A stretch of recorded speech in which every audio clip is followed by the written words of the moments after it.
Hey, everybody. Welcome back to the Deconversionists. So glad to be with you tonight with my co-host, Elliot, and of course, myself, the Unraveler. It's good to be with you guys, and we hope that we get some callers tonight, some people to hop in the room and have a chat with us, because tonight's conversation is an interesting one. Faith makes friendships fickle.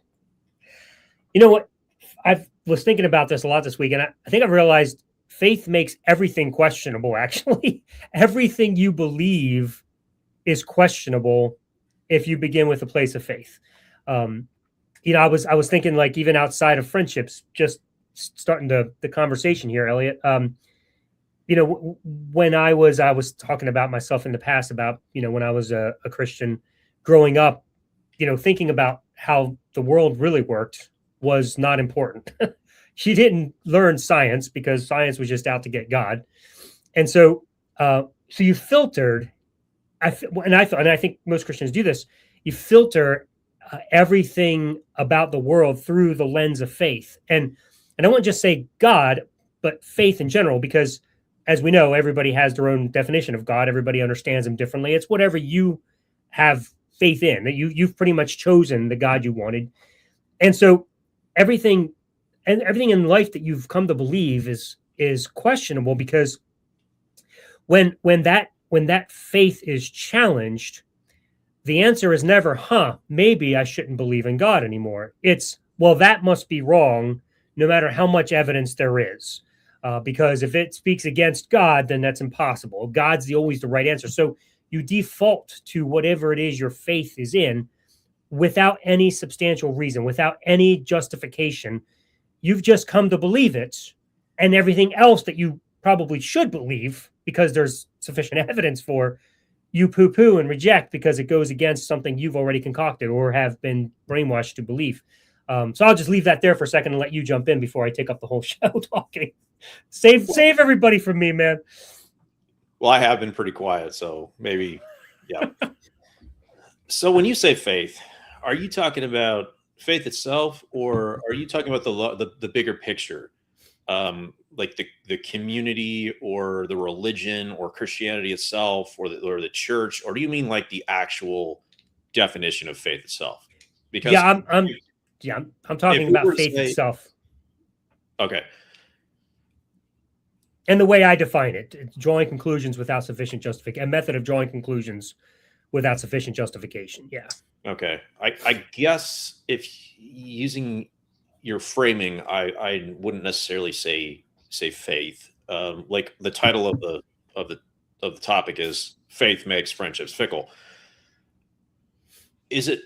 I would say Christianity makes friendships fickle, and I would also say, when you say fickle, could you make a synonym like disposable? Like Christianity makes friendships disposable. Like, are we talking about people that like stop being our friends and distance themselves from us once we leave the faith? Yeah, maybe some synonyms. I was just looking for alliteration. So fickle seemed to work with what I was talking about. But fickle's a good word. But aside from that, other words maybe like uncertain. Maybe to use the word faith again in the sentence, I would say faith-driven. And by that, I mean that. So you said you would think in terms of Christianity. I would think in terms of pretty much any religion. They all tend to do the same thing. Well, I mean, the group you're a part of, like you're a Christian, and being a Christian, there's a lot of different connotations on that. So if the way Christianity works, it's certainly if you follow like the scriptural teaching about chastising somebody who turns away from the Lord, like Matthew 16 or Matthew, was it 18 or 16? I can't remember. I think it's 16.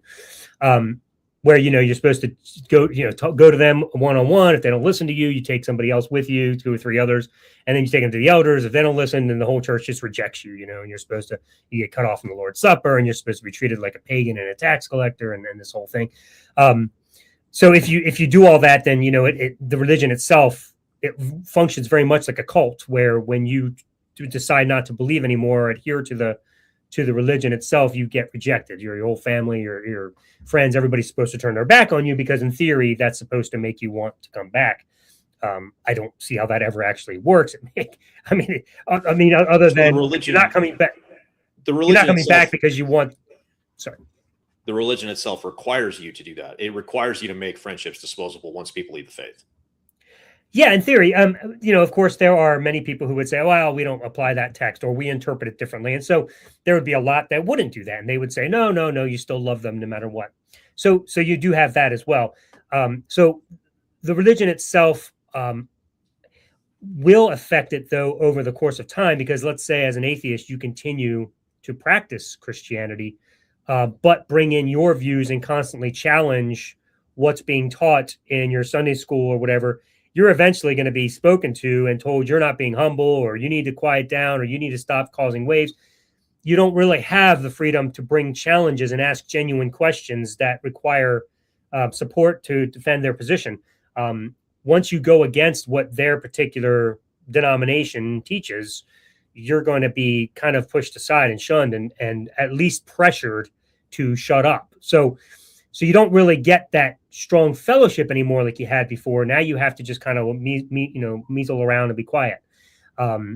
So there are consequences, obviously, from the religion itself because of what it costs. But what I'm thinking of is the individual's faith, the drawing of a conclusion without sufficient justification, what people do when they believe things. That, of course, spills over into whatever religion you believe and whatever denomination you believe and whatever group of that denomination you're a part of, because you're filtering all of your own beliefs through your faith, whatever it is you want, your religion to be, whatever you want your God to be, and then those who have the closest association with that, you're gonna find yourself in cahoots with them.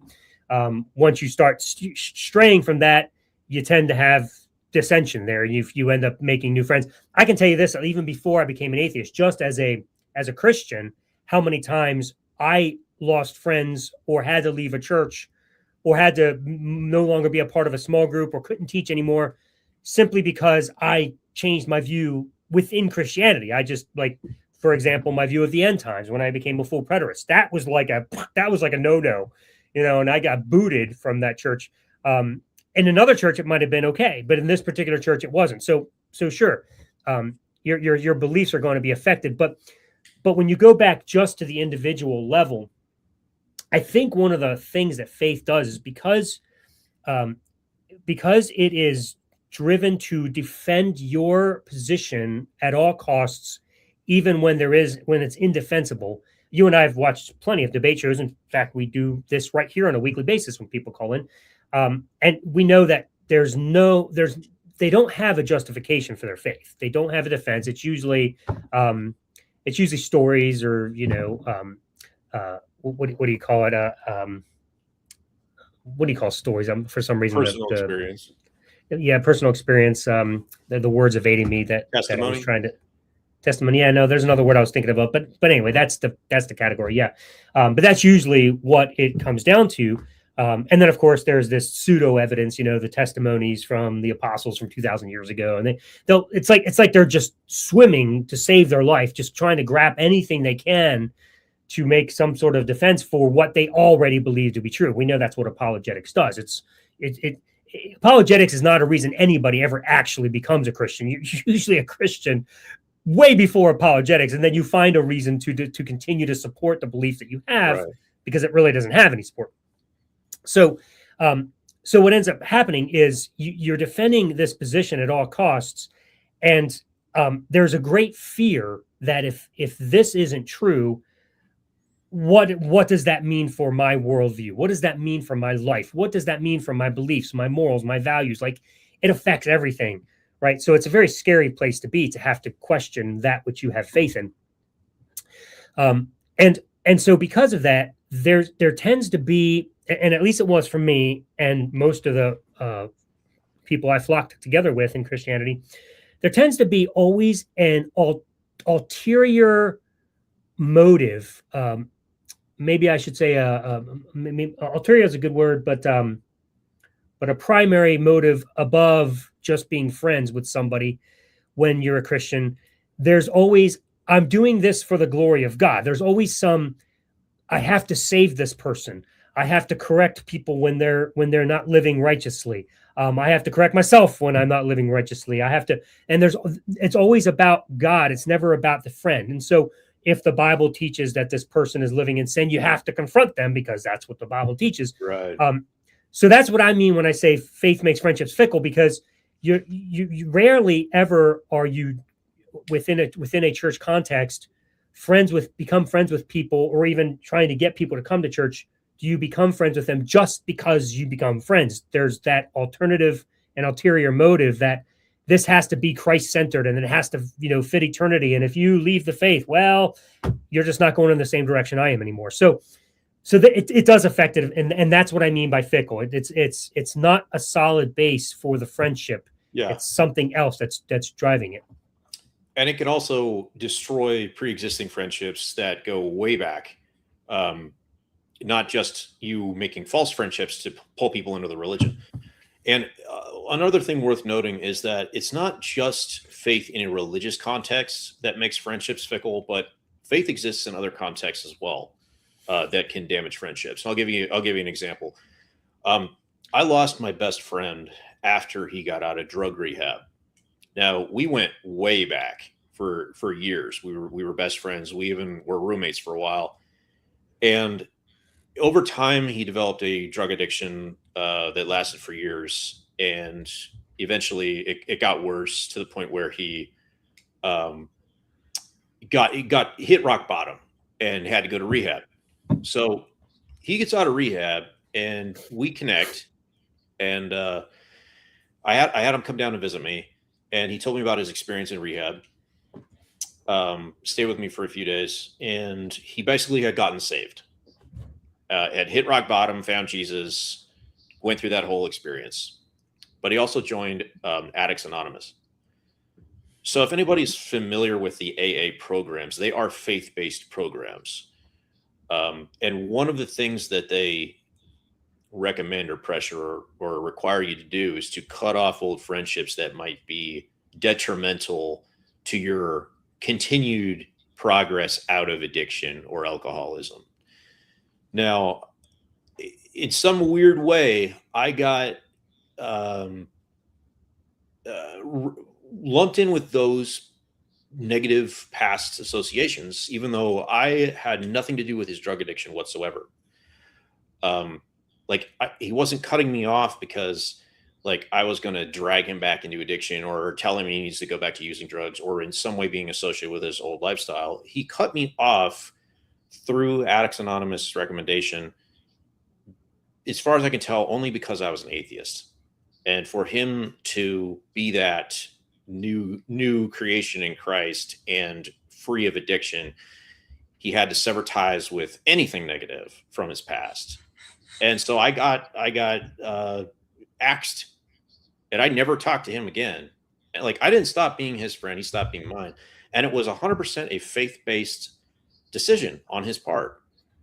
Honestly, pretty fucked up. And the excuse he gave me was he quoted that verse that you had already referenced about not associating with apostates. I thought he was joking, but he told me at one point, he's like, I'm not even supposed to have dinner with you. I'm not even supposed to break bread with you or share a table because you're an apostate and you walked away from the faith. Now, I don't know how committed of a Christian he was at this point, how extreme his life-changing experience was, but between the two, between the conversion experience and the AA experience, both faith-based, I got cut off for absolutely no good reason whatsoever. And it really hurt for a long time because and he didn't even tell me directly why. He just blocked my number, unfriended me on Facebook, and wouldn't respond. I'm like, what the fuck? And I had to hear from a third party the reasons why. So yeah, it's not just religion that turns your friendships fickle through faith, but it's other quasi belief systems as well. Yeah, no, you make a good point. Common denominator. Faith is the common denominator. Yes, I see what you're saying, because even those I've become friends with or have been friends with that have left what you would call Christianity, they haven't quite broken all of the faith the method of faith completely in the way they've drawn conclusions. So that has cost me some friendships as well, just for providing evidence and defending things like human rights or whatever. So yeah, I mean, you're onto something there. It's definitely faith sucks. It's utterly useless to anything in life, and yet has probably the greatest hold on us that any other addiction possibly could. It is just absolutely crazy. And as a side point, like I was thinking about this week, that this concept of having a life-changing experience with Jesus at rock bottom, like my friend did, when people find faith. People that hit rock bottom and accept Jesus and have this powerful experience, when they often are at rock bottom, they are drug addicts, and oftentimes they are prisoners who have committed serious crimes. And it's ironic to me that they find Jesus in that state of mind when they're at a time in their life when they probably have done the most amount of wrong to other people or to society at large. And suddenly they find Jesus, and Jesus forgives them of everything and makes them a new creation and absolves them of their sins. How am I supposed to tell the difference between somebody who refuses to take responsibility for any of their actions and someone who has actually accepted Jesus and been forgiven? Because the coincidence of this happening to people that are at rock bottom and have done the most amount of wrong in their lives to other people, and then suddenly they no longer have to be responsible for it simply by accepting Jesus' pardon, kind of conflicts with common sense a little bit. Like, maybe Jesus is a way to avoid taking any responsibility for your own actions. How convenient. You're absolutely right. Dude, you're so on point. That's why in my book I argue that becoming a Christian, for those who didn't necessarily grow up in it, it's just trading one addiction for another. Like, typically you're in trouble, tension, or transition because of something you're doing in your life that's destroying you. And so Jesus is supposedly the solution to all of it. And in fact, it's nothing more than an addiction to no longer feeling guilt or whatever it may be that the excuse is. But it's amazing. Like, I have met child molesters that are on the list, of the pedophile list, but they've turned to Jesus now, Right? And so that's their sins have been forgiven, and that's just okay. And now they have a community, and it's fine. I mean, I know people fuck up in life, and so they have to live anyway somehow. But to justify it in a sense that, well, it's forgiven. I don't have to, it's redeemed. It's like I never did it. You did. Well, you don't get to. There's nothing wrong with second chances. That's not what I'm talking about here. I'm talking about people that are in any other definition, they're bad people. And then all of a sudden they find Jesus, and now they don't have to take responsibility anymore at all. And it's interesting that this finding Jesus at rock bottom, or Jesus changing their life completely, or you being a new man in Christ and becoming a Christian, that rarely happens to normal average people that are like medium successful in life and are living a normal life. That happens to people who have really fucked up and hurt a lot of people. And they even admit that they've hurt a lot of people. But then in the same sentence, it's, but Jesus forgave me. Like, it rarely happens to somebody who doesn't have anything really to forgive. He hasn't shot somebody or stabbed somebody or done a bunch of drugs for the last 10 years and found himself on Skid Row and like stole from his relatives and it ended up in rehab with a lot of amends to make. No, it happens to the guy that did all those things. And it's like, then Jesus found me in the pits of despair, and he forgave me and raised me up. Like, oh, no shit. Well, great, good for you. Now you don't have to make any amends. Now you don't have to be responsible whatsoever. You're all good. You're clean. It's white. You got a pardon. Fuck you. Honestly, man, fuck you. Right. This is such bull.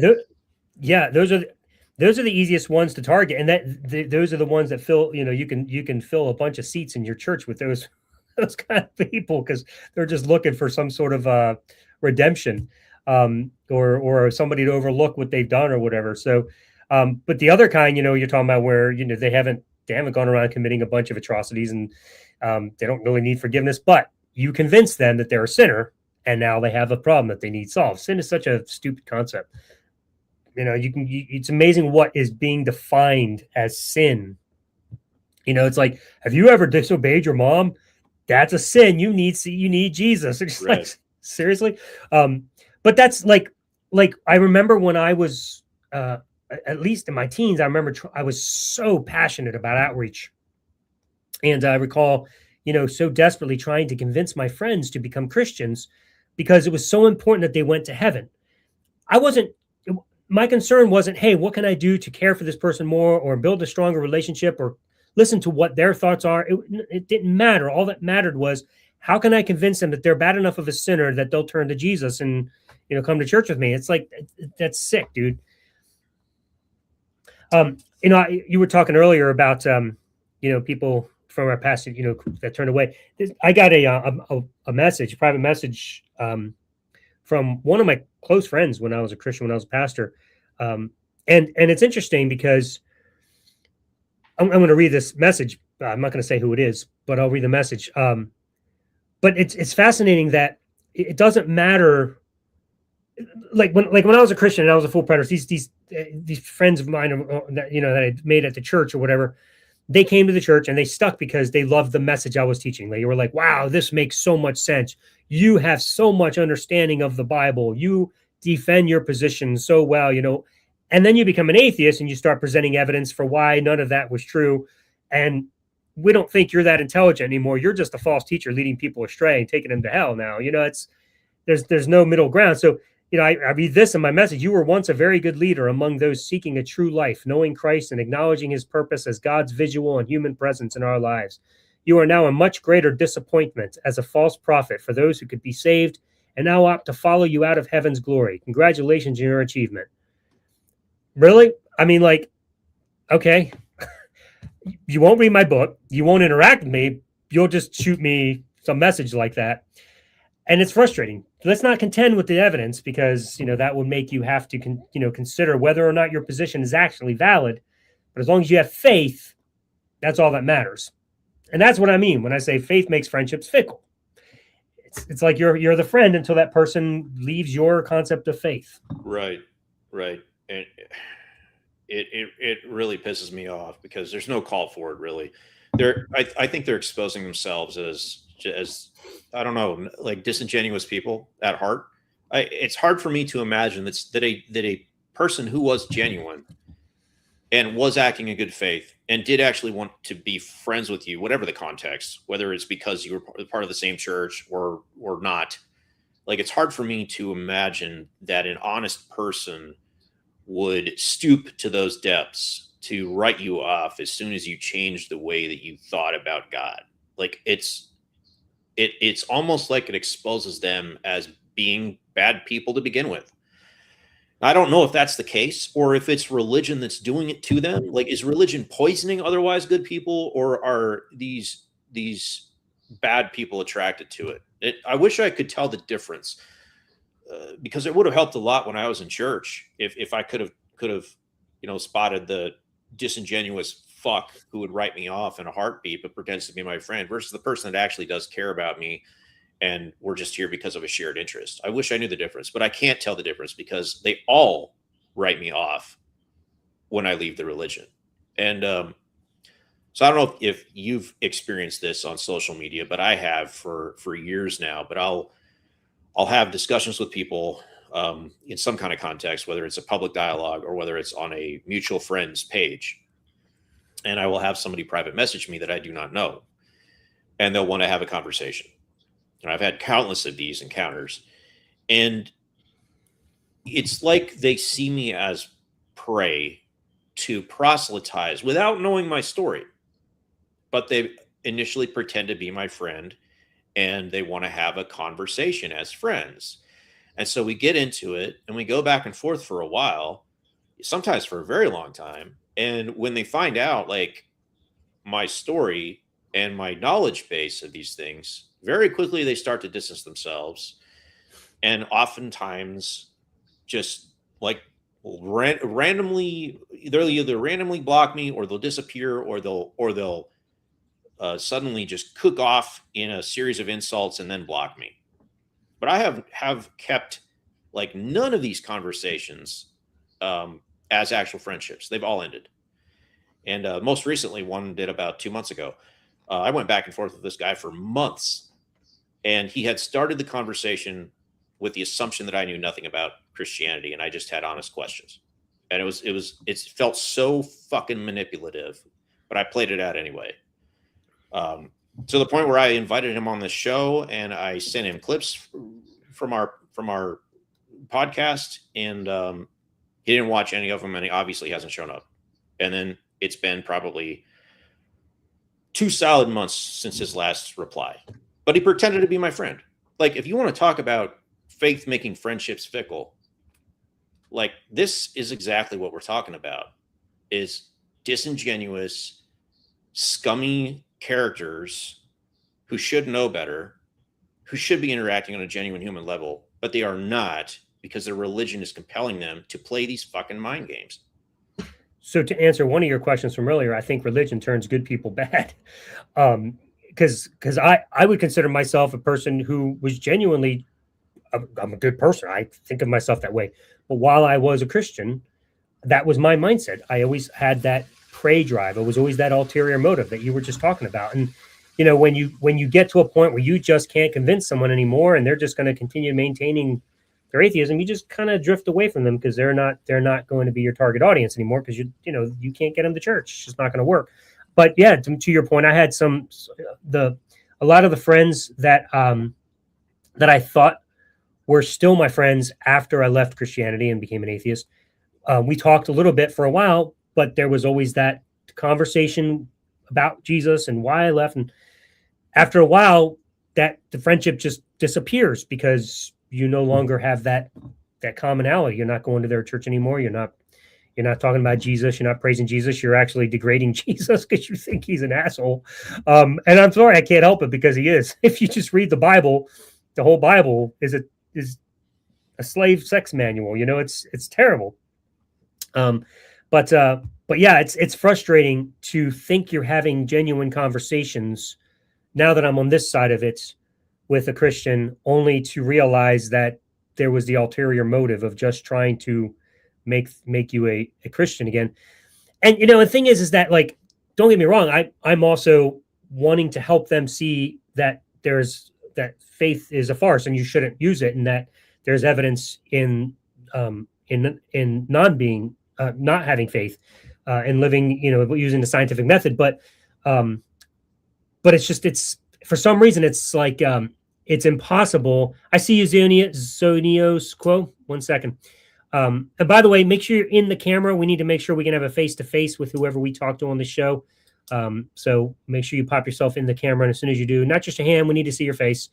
It's kind of one of our rules on this show. We have other shows that we do on Skeptic Haven that do not require face-to-face, that you can call into on the phone.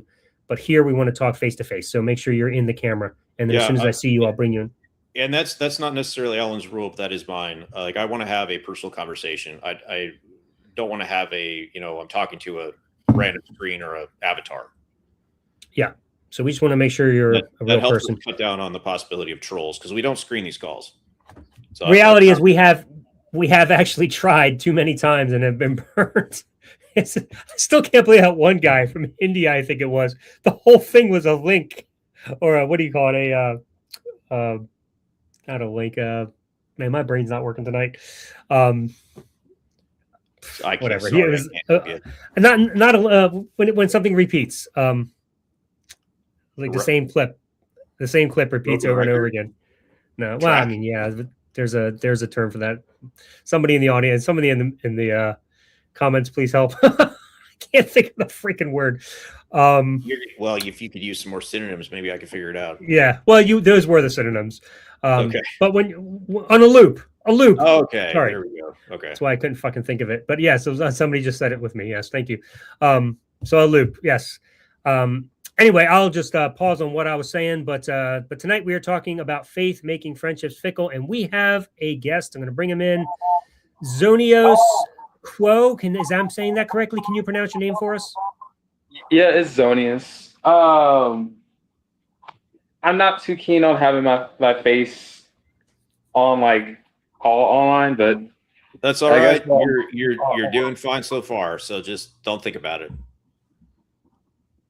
You look great. That matters. You're good. Oh, appreciate. I mean, you can see us, so we're both on an even playing field here, and I know that we're not much to look at. Y'all are fine. Y'all are fine. It's just So anyway, thanks for coming on. If you've been listening for a while, are you familiar with our topic tonight? Not too familiar with. Well, I saw the topic, just faith making friendships fickle. Yeah. And so I'm guessing I will just popped in literally just a second ago. So I'm guessing you're saying that having or holding to a religious faith makes your friendships not as deep as they possibly could be. So I guess to kind of to catch you up on it, we're kind of making the case that a lot of friendships within religion are not genuine. Like people befriend other people to bring them to church and try to get them saved, but they don't actually care about the person necessarily. So that when people like us, myself and Ellen, when we walk away from the faith and we stop believing, all those friendships that we had before, those people cut us off. They stopped being friends with us. They abandoned us because our friendship was only based on the shared faith. And I think that kind of makes you a worse person as a Christian to see people as like objects of conversion or partners in Christ rather than actual friends. Before we continue, somebody in the chat just asked a good question, and it might set the tone some more. What does faith mean? It's a good. I'll just define it. My definition, the way I define faith, is it's a method of drawing conclusions without sufficient justification. A method of drawing conclusions without sufficient justification. That's what I think faith is. Or if you prefer Matt Dillahunty's definition, faith is the excuse people give when they don't have a good reason. So whichever way you want to go with that, they're both saying about the same thing. But that's what we mean by faith. Anyway, Zonius, go ahead and back and respond to Elliot if you'd like. Well, what I would just say faith is probably just I would say faith is like the religious rites or beliefs that a person holds on to. That would pretty much just be my or their epistemological commitments to a higher power than themselves. Yes, and that's a fine definition with the caveat of without a good reason, I would say. I would disagree, but well, that's okay. Let's talk about that for just a second. Then, what reason would you give? What convinced you of your faith or that God exists?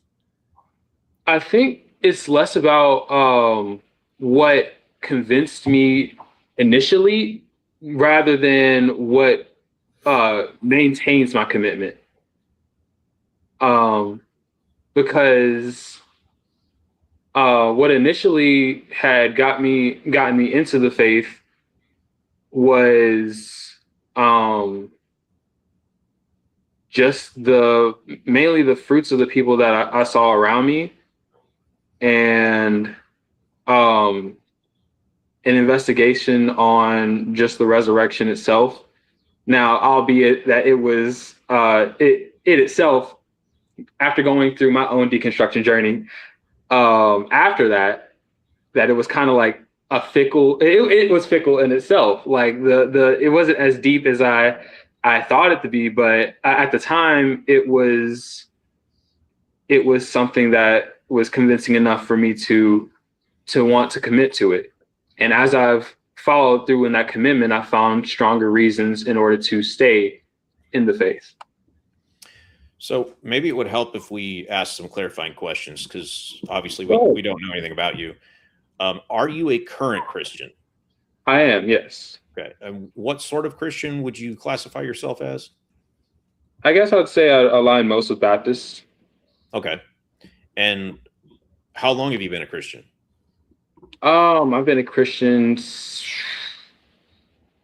I'd say I've been a Christian since 2017, so that's been about 9 years. So when you mentioned your deconstruction journey, were you a Christian for a time and deconstructed and then came back to the faith? Yeah, I could confidently say there was a period in my life where I just it was very hard for me to see like if there was any truth in any religious claim that could be made. Partially it was just in my study of just like the history of religion, and also like the evolutionary aspects of religion itself. So I'd say, yeah. So when you mentioned your deconstruction journey, like I guess I'm kind of confused on what you mean by that, because you're currently a Christian. Usually when people use that term, they mean they left the faith. Yeah. So even though I had withheld commitment, it wasn't like I had taken a pause on like reading my Bible, I'd taken a pause on listening to Christian content, started listening to more deconstructionists, seeing the validity in some arguments against God as well, and started agreeing with them internally. So and even I talked to people who went to my church, and even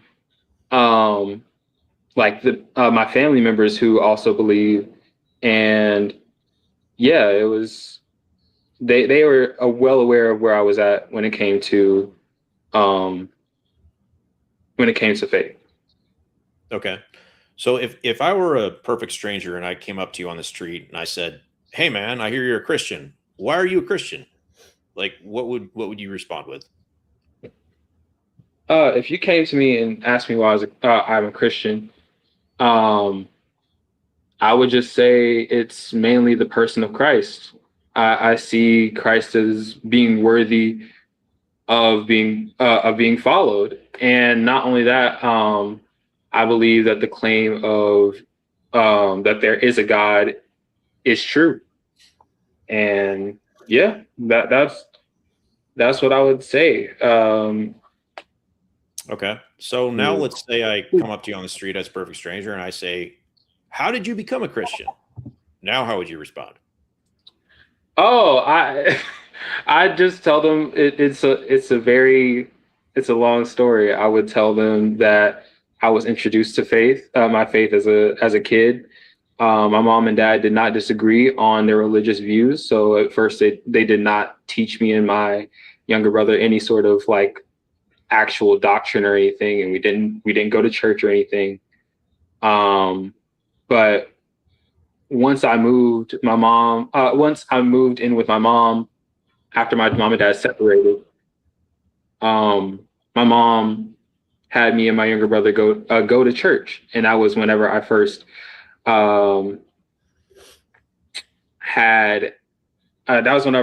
had my experience in church. My first sermon that I ever heard was actually on hell, and that scared the mess out of me.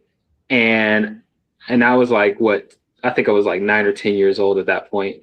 And it made me angry because they made me do something that I didn't want to do. Like they walked me through the Lord's Prayer, and I didn't like that as a kid because it was something that I didn't want to do. The whole idea was scary to me.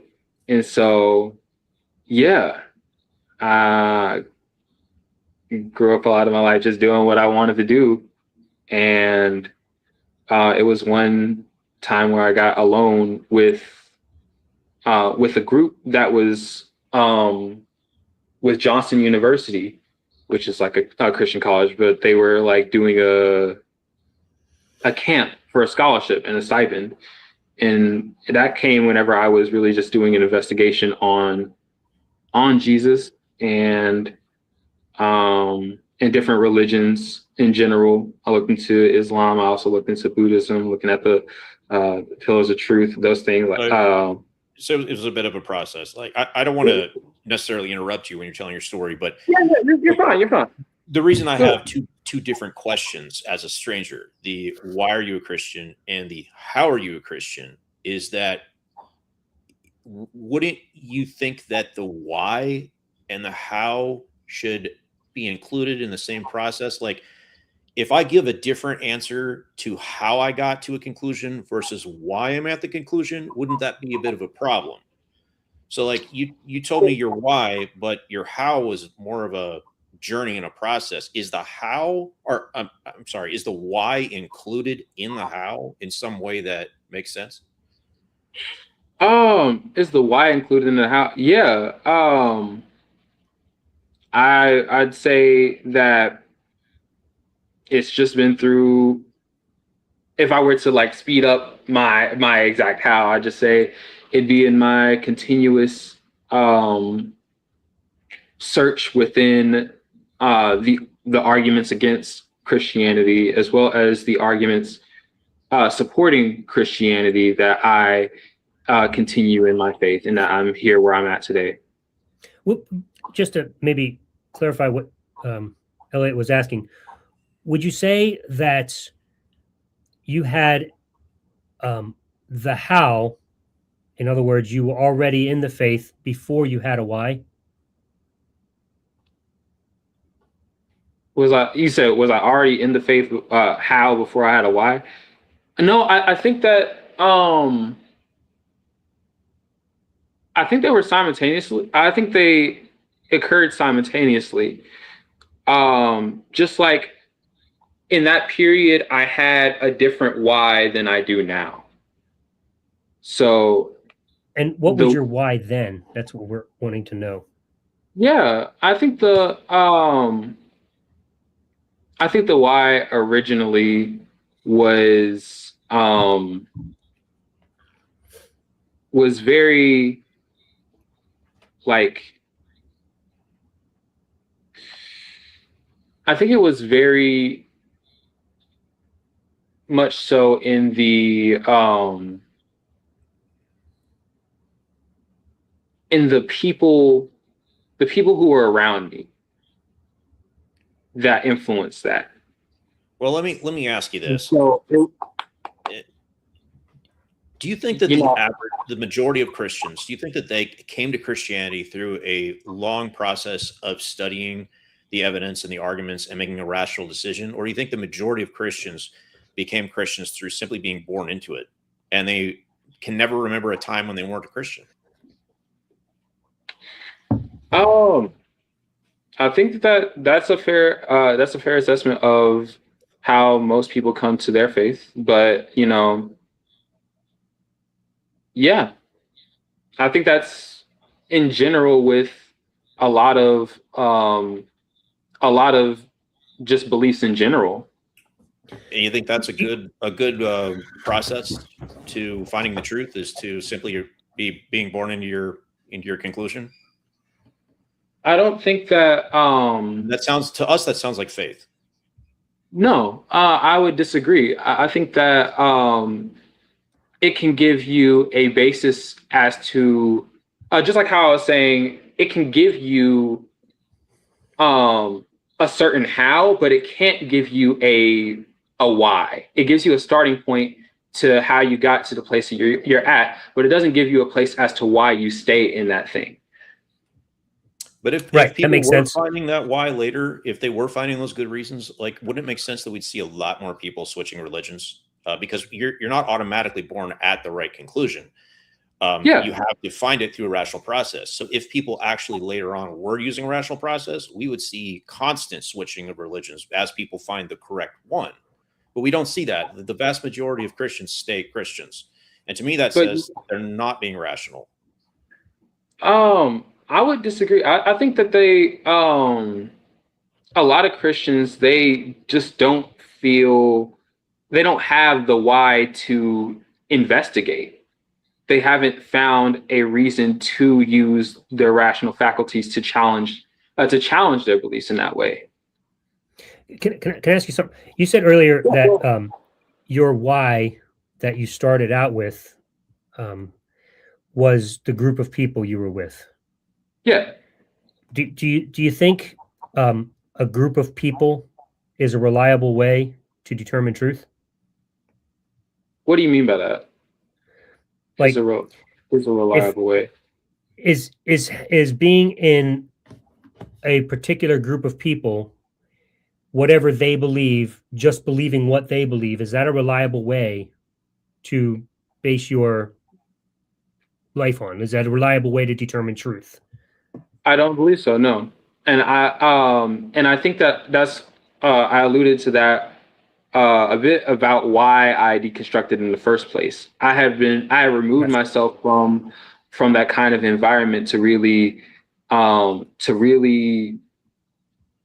just get to the root of why I believe something. And if this foundation that I have, or the foundation in the belief in general, was something to even base my life around, or to commit to. So would you say then that initially that you were a Christian and you had faith because this group of people said that this was true and you just believed it? Would you say that that's a sufficient justification for believing something? No.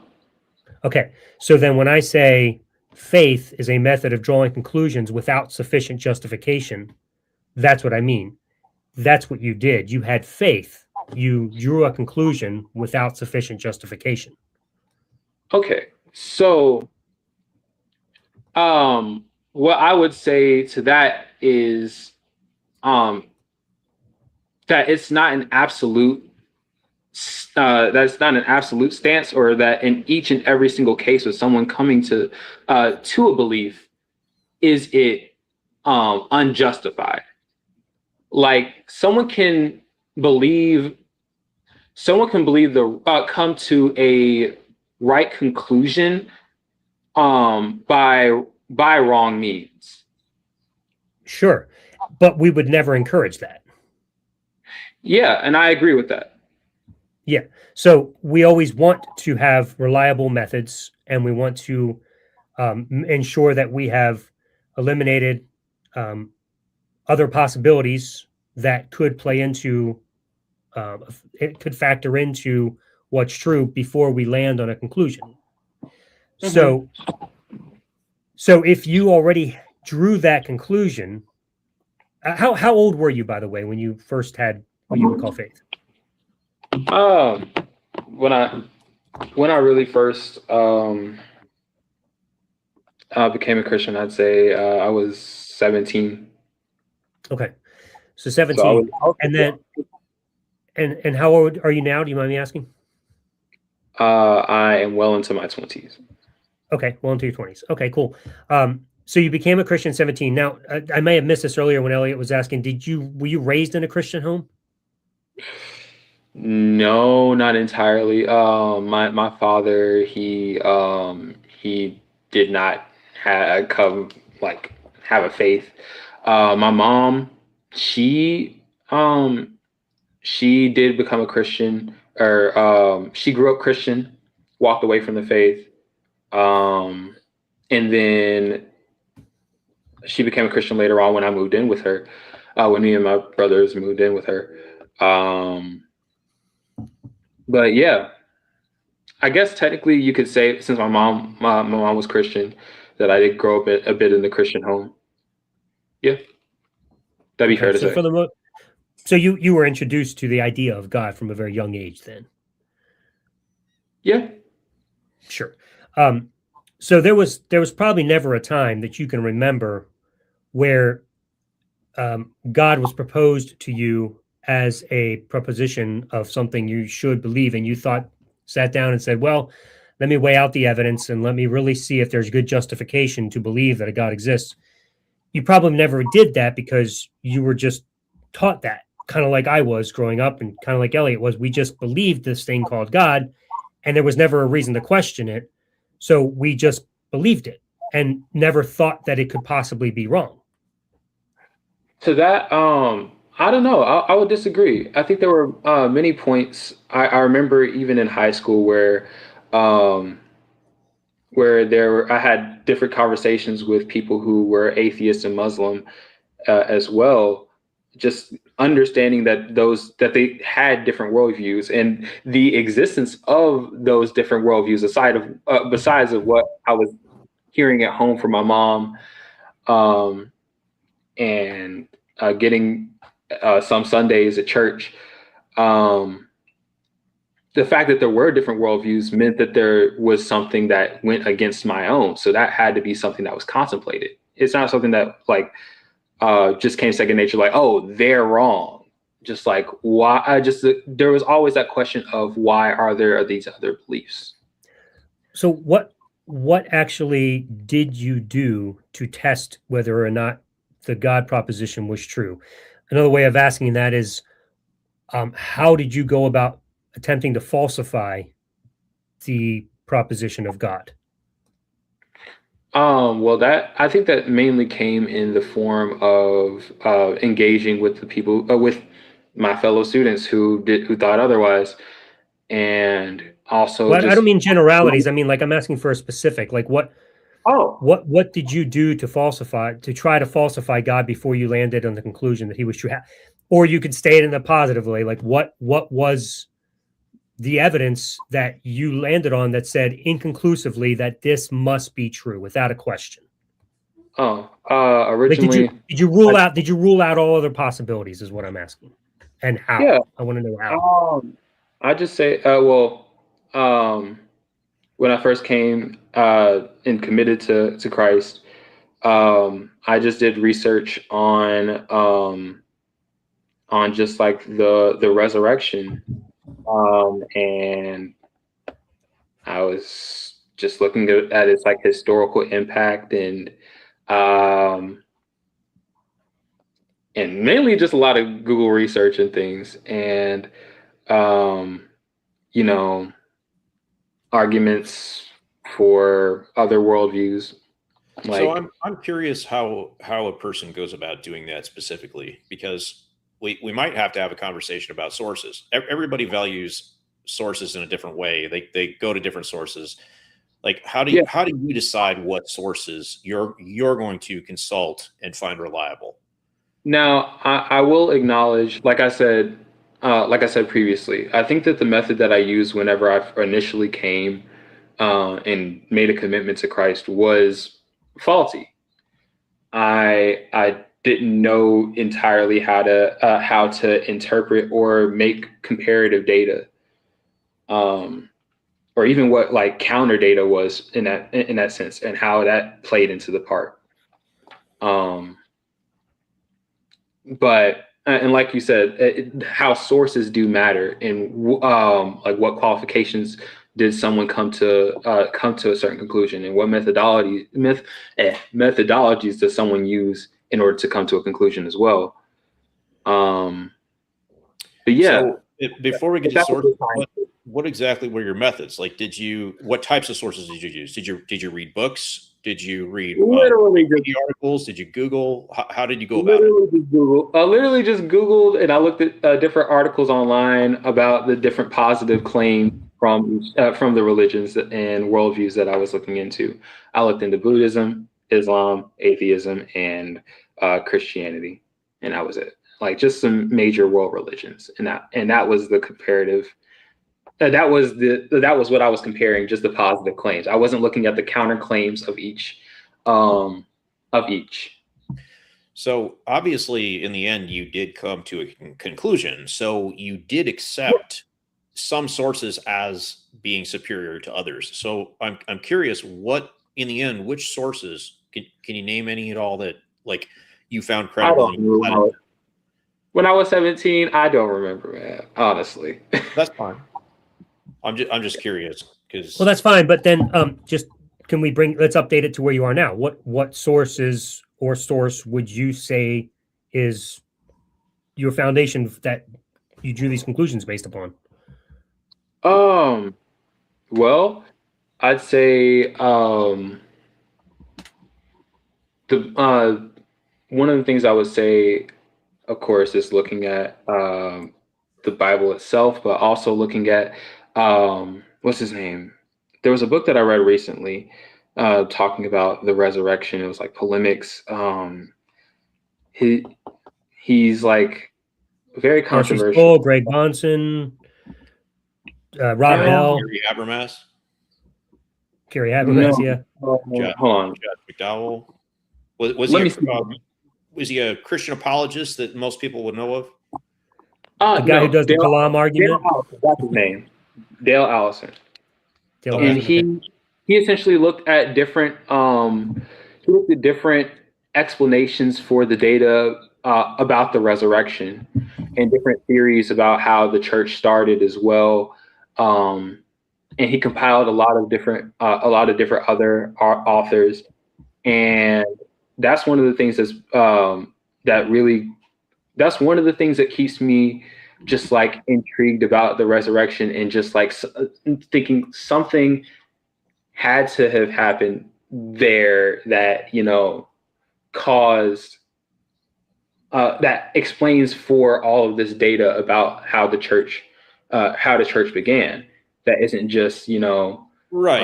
But that all people came, believe what they want to believe. right. But that all came after the Bible was written. My question to all Christians, I would really love to get a good answer to this, is why do we need defenders of the faith that add information to defend the Bible when God gave us the Bible itself? So if you have the New Testament, do you actually need Dale Ellison at all? Like, wouldn't the New Testament I think, speak for itself? One of the things that I would say is we see even in the New Testament with I think it's Thomas and the Ethiopian eunuch. Whenever the Ethiopian eunuch has questions, he goes to Thomas, and Thomas is able to clear up the confusions that he has. I think that's the beautiful thing about just humanity in general, that we're able to learn from one another and be able to see things through other people's interpretive lenses in order to gain like a more full, well-rounded understanding of a certain topic. And I'm not saying that it doesn't have merit, but if I just take the Bible off the shelf, which is supposed to be God's message to humans, like God didn't write Dale Ellison's book, God wrote the Bible. So I read through the New Testament and I say, you know what? I just don't find this story believable. Yeah. Now, what could somebody possibly add to that that's going to convince me that it's a true story if I think the story itself isn't true? Because you have to understand that everybody writing about this, trying to convince people to be a Christian, they're writing about this stuff 2,000 years later. They are so far removed from that story that I read that how can they possibly know anything for certain? I just read the story and I say, you know what? I just don't think that this actually happened. Okay. If I can answer that, I think that one of the things that really helps is to look at the Bible as the way that it is. Like people, there are so many different authors and books that and books within the Bible. It's just like a collection of different writings from different people for different purposes as well. But they're all experiencing or at least claiming to experience the same deity. And it's not necessarily that God had his hand, or as I initially thought, that God had his hand and was literally like instructing these people on what to write word for word, letter for letter. But it's literally people just people who are explaining and who are inspired in the literal sense by their experiences with God. So whenever you're talking about like the New Testament, it's and why should there be extra writing to it? We have to understand that these people these people who are writing in the New Testament are writing to a specific person, or they are writing to a specific people for a specific purpose. And the people who they're writing to already have a certain context that they're dealing with that we are far removed from. So in order to gain that, in order to gain that context, there are people who actively study the context and the cultures in which the people who are living in were writing to. We often don't have access as laymen to those things. So that's why it's important for us to go to people who would be a little bit more knowledgeable about that context and subject. Let me take your narrative, and I'll make an analogy for what my point is. Okay. So just because like the Bible is an anthology, it's a collection of different books. It's not one book. So you're saying many people are writing about the same topic, and the topic is God. Okay. That doesn't automatically mean that they are telling true stories. So for example, and you also had a cultural context as well. So you've heard of the concept of the great American novel. So if we rounded up a bunch of the greatest like works of American fiction and we put them all in the same book, made an anthology out of them, we have a collection of different books or different writers, and they're writing about the same topic. And the topic is like the American experience. But all the stories are fiction. Yeah. Like now, if I fast forward like a couple thousand years and I have this anthology of a culture called America that I'm not a part of on the other side of the world, and I read these stories, these great American novels, I could very well come to the conclusion that these are supposed to be true stories, but they're in fact not. So just because a very impressive collection of different books is put under the same cover from a different culture writing about the same topic does not necessarily mean that they're true stories. Yeah. And I completely agree with you. I think it also just matters about what we see from history about the topics that they're writing about. Now, those things could be false, but and you could like even write them off as something like, oh, this actually happened. But what matters is not only like the genre that you're writing from and the purpose of that you're writing from, but what are the things that you're trying to get right? Is the author of these fictional stories intending to write a fictional story, or are they intending to try to do some historical reportage? So I wouldn't be able to tell the difference, because let's take John Steinbeck's The Grapes of Wrath. Now he writes in the third person narrative, and he's talking about actual characters. Now, and we know that was an actual historical time period during the Great Depression and the Dust Bowl. The people did in fact leave the heartland and go to California during that time. Everything about The Grapes of Wrath is historical from a third party's perspective who doesn't know John Steinbeck is a fiction writer. It sounds exactly like it's supposed to be a true story if you don't know any better. And if I apply that same standard to the Bible, especially to the Gospels, I read the Gospels, they're in the third person perspective of that omniscient narrator. They're not claims to be firsthand accounts. And I don't know the author. Like, I have the benefit of knowing John Steinbeck, who he is, and that he's writing fiction, but I don't have the benefit of knowing the authors of the Gospels because they're not named. So for all I know, these are made up stories, just like The Grapes of Wrath, talking about a real culture in a real historical context, but events that did not in fact actually happen. One of the things that I would say is we know that his name, John Steinbeck, you said? John Steinbeck? Right. I think one of the things that we see is just like the trend in the genre of historical fiction being like a prevalent thing within our modern writing. And when it comes to ancient texts, that's not really a genre to begin with. It is though. It is. We have a very popular movie in the theaters right now called The Odyssey. That is based on historical fiction written like way before the Gospels. Like Homer's Odyssey was historical fiction. Like and everybody agrees that he wasn't writing actual history. Yeah. I would agree that it's more so of a tale, but it's not meant to be a historical. It's not meant to be historical fiction. It is meant to be told as a reason or a mythological reason for certain occurrences happening. But that's not necessarily meaning that the author intended to record history. Those are two separate things.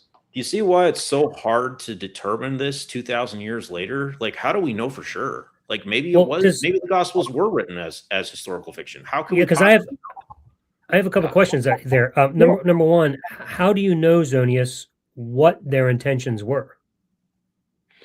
I think that we can deduce a bit of what their intentions were from just the. I take to the historical, or the church, what church history says about the writers of the Gospels themselves, that they are who they say they are. You know, Mark is in by Mark, Luke, Matthew, John. Except the gospel writers aren't the apostles that the Gospels talk about. Wait, what do you mean? Well, the Gospels were compiled some generation after and later after the events in the Gospels actually took place.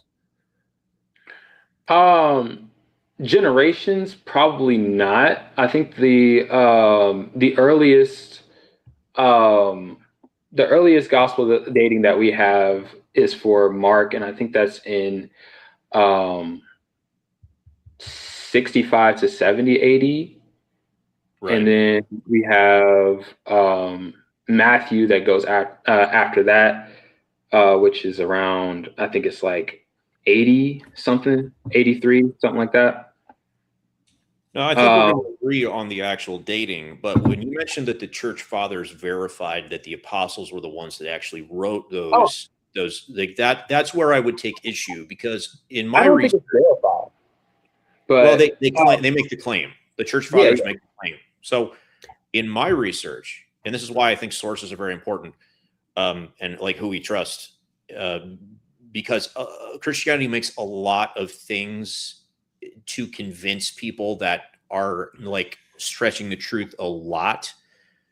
As far as I can tell in my research, the claim that Matthew, Mark, Luke, and John wrote Matthew, Mark, Luke, and John comes from a single church father, and the following church fathers simply quoted him. And the problem is that first early church father that made that claim never gives his reasons why he believed that. He just makes the claim. So we are tracing that all the way back to a single person making a single claim without giving justification. So it would be unfair to say all the church fathers verified that Matthew, Mark, Luke, and John wrote those. It's more fair to say they believed that because the first guy claimed it in his writings, but he didn't give a reason. I don't think that's necessarily all that they go off of, and I may need to research that a little bit more. Do you mind to give me your source behind that? I have this book on my list that I'm meaning to make through. It's Christianity and the Eyewitnesses. I'm trying to make my way through a couple other books before then. But so what I did to verify that, because I've had this conversation multiple times. So to fact check myself, like first thing you do is you just Google it, and that took me to multiple forums. One of them was Quora. There was an expert on Quora saying it was one church father. That eventually took me to Bart Ehrman, the scholar Bart Ehrman, if you're familiar with him, New Testament scholar. He said it was one church father. Then I went through every one of the church fathers' Wikipedia articles, and I tried to find where any one of them like cited their sources or made the claim of gospel authorship, and I could find nothing except for the the first original guy to make the claim. So like I combed through this as best that I could because I really want to know, you know, if I'm right or wrong on it. And like that's the best I can do is it's a single church father making a single claim and everyone else quotes him. Well, I may need to look into this a little bit more, but I know that one of the things that I have read in passing was about the writing styles of Matthew and Luke in particular, were congruent with their occupation, or at least the occupations that they are claimed to have had. With Luke being a physician and Matthew a tax collector, and the writing conventions. So the question I have here though is that what we're seeing is that it is unverifiable whether or not the gospel writers are the people that they say they are in the gospels. It's also unverifiable whether they were true to who the gospels say they were, even if they were the actual writers. It's also possible that they all saw things that were not actually real, and they, you know, said something they thought was true, but it wasn't true. They also, as we know, the three, Matthew, Luke, and John, seem to borrow from Mark and don't change a whole lot, like from the third person to the first person when they're referring to themselves.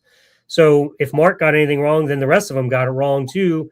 There's so many possibilities that you still need to rule out before you can sit down and say, I have drawn a conclusion based on conclusive evidence, and it is this, and that's it. Like, there's just too much open ground here. It's also important. It's important for us to agree that all four of the gospels, not a single one of them actually reveals their name. Like, they're all technically anonymous. So attributing authorship is something that has to be done later and from outside the Bible. And that's a problem already. And for me, a very big problem is the language that they're written in. Like, they're written in Koine Greek. They're not written in Aramaic, and they're not written in Hebrew. And the apostles or the disciples would have spoken in the common tongues of the time, Aramaic and Hebrew. So for all of them to suddenly magically become Koine Greek is highly suspicious for me. Well, one of the things that that was interesting, we know, well, we see that Mark himself is, would the disciples, before I get into that, would the disciples have any motivation to learn or pick up Koine Greek, or even have scribes that that could take down their words in that language? Maybe, but we know the statistics on literacy in ancient Judea during the time of the Romans, and it was very, very low, just literacy in general. So what you're suggesting is that somebody who was a common man, like a fisherman, later in life somehow was able to learn Koine Greek, but learn it to such perfection that he was able to write in a very complicated way to tell an entire story. Like, why would he do that instead of simply tell it in his native tongue? That's a monumental effort that a fisherman would have had to go through later in life, learning a third language. That's remarkable. And it's remarkable for all of them to have done it. Yeah. And we have no gospels in Aramaic or Hebrew. I would say that Mark is, of course, like the earliest gospel, but he, I need to verify which scholars say this, but I believe that Mark, he is a disciple, or he was working with Peter. Right. Now we know that Peter, he was very much so a pillar of what the church began as. And so if he was to be, if he was given the charge by Jesus to go out into all the world and preach the gospel to every creature, we know that he would start where he's at, which is in Rome, who are he would start where he's at in Judea, in Israel. Judea. Judea, and then he would also go to Rome in the innermost parts of the world. But he would have the motivation to speak there as well. So if he was to be a leader in those areas, then it'd be wise for him to want to pick up the language and speak to people. Which would be a very difficult thing for somebody as an adult, especially a layperson, to suddenly learn a third language. We're assuming that he spoke Aramaic and Hebrew, but for him to pick up a third language, it's very difficult. I couldn't learn a second language as an adult, but we're to assume, because that's what we're doing. We are assuming. We're to assume that Peter did it, and he did it so well that he was able to craft this story. Like a literary tale, like worthy of the marketplace of ideas. It wasn't just something he cobbled together in broken English, you know. Yeah. I need to look into this more, but I think there are parts of Peter's epistle that are less formal. It could be that Mark, being a scribe, was more knowledgeable and assisted with the wording to make sure that what he was saying was palatable to the people that he was presenting it to. Sure, but we're like we're like multiple assumptions above where we started, though. We are assuming that it was Mark that wrote it, even though the Gospel of Mark doesn't say that it was Mark. We're assuming that he got it from Peter. We're assuming that Peter learned the language. We're assuming they colluded to write this gospel. We're just making a series of assumptions on top of assumptions, and I'm stuck all the way back here at the beginning, and I'm saying I have no reason to believe any of this. My only reason is a single church father said it. One of the things I would say that points to that gospel, the reliability of gospel authorship, not only is, of course, the writing conventions, but also we see that there's no mix-up within the manuscripts of the early church, which would be expected if there were any other authors that were attributed to those writings. But we see multiple different miles apart, these churches are still attributing these four names and not getting any of them mixed up with one another. So let me ask you this. Sorry, I don't want to keep interrupting you. I just want to keep moving a little bit here, because I know Ellen wants to jump in, and I want to just give me a little bit of leeway here, Ellen. Let me ask you this then. Let's pretend hypothetically that you find out through your research, or you come to doubt it, that Matthew, Mark, Luke, and John were in fact not written by eyewitnesses.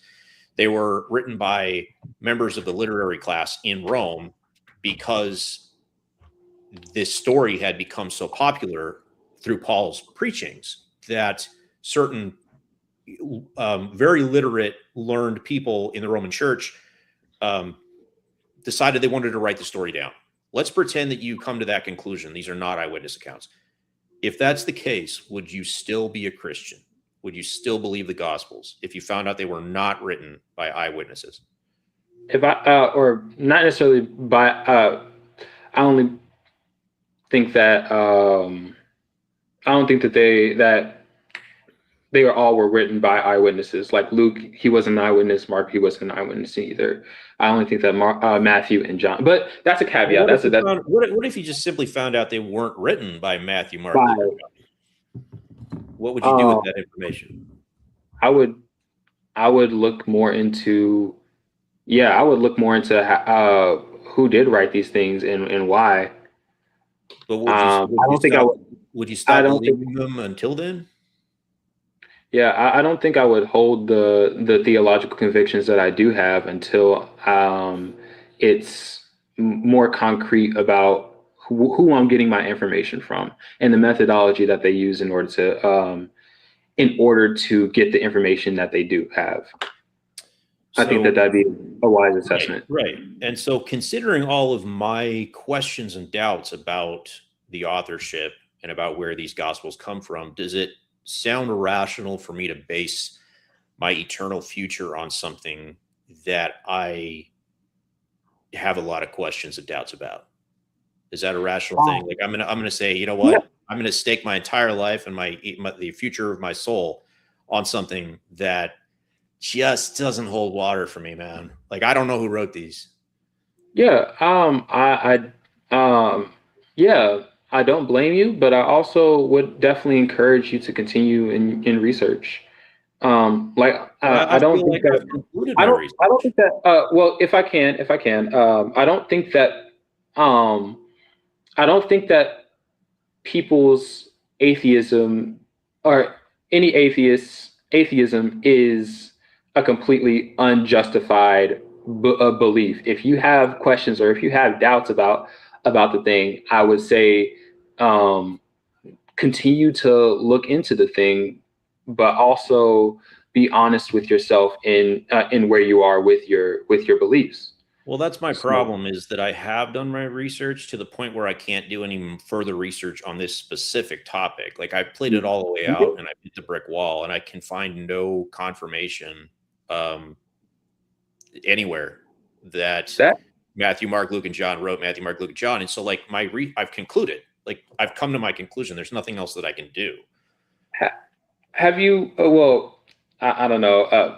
Would you be interested in going through a book series with me? I haven't started Jesus and the Eyewitnesses yet. I'd love to start with you. We would. That's when we'd have to discuss sources and who we find reliable and why. Because a book that you might recommend to me, I might say, well, I have reason to not trust that author.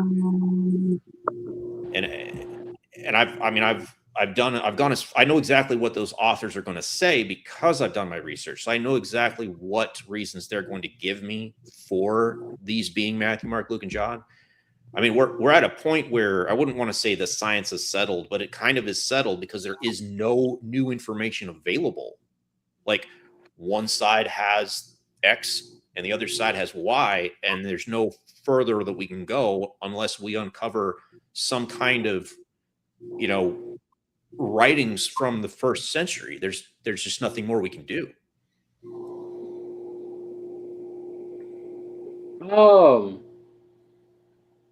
I don't know. I feel like there's always something that you can learn, and that through the people that you research and through the information that's available to you, even if it's another perspective on already established data, it might cause you to look at it a different way.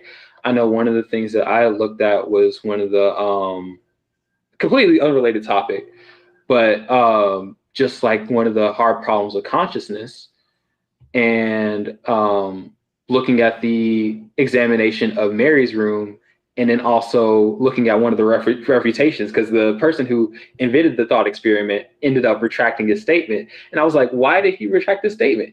And whenever he retracted it, and I was supplied with his reasoning why, I was like, oh, I understand that now. And now I'm still working through that. And I thought it was already a done deal. Like, oh yeah, experiences are, there's something that is beyond the material that you draw our experiences from. But now I'm like, right. It's a little different when it comes to historical material, because we only have what we have. So what you're asking me to do is to reinterpret the existing data, not find new data, because we don't have new data. We have what we have when it comes to the gospel authorship. So you're wanting me to listen to other people who have other interpretations of it, and like maybe one of them will stick and I'll start to believe it?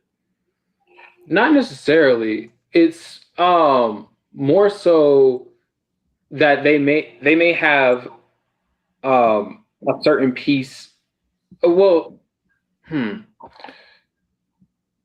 Maybe they might fit the piece together in a way that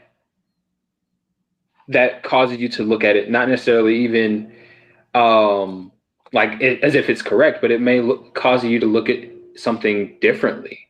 Right. So Zonius, is there? Can I ask a quick question on this subject? Zonius, is there anything that would convince you that Eliot's conclusion is the correct one, or are you predetermined that no matter what, if you run into a brick wall, you're just going to keep looking and looking and looking until you find something that verifies the position you already hold? I think that one of the things that would deem his I think one of the things that would deem his proposition correct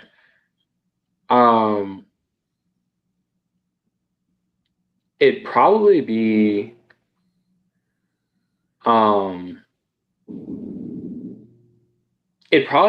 if there was like maybe a motivating factor. I think that having an explanation that accounts for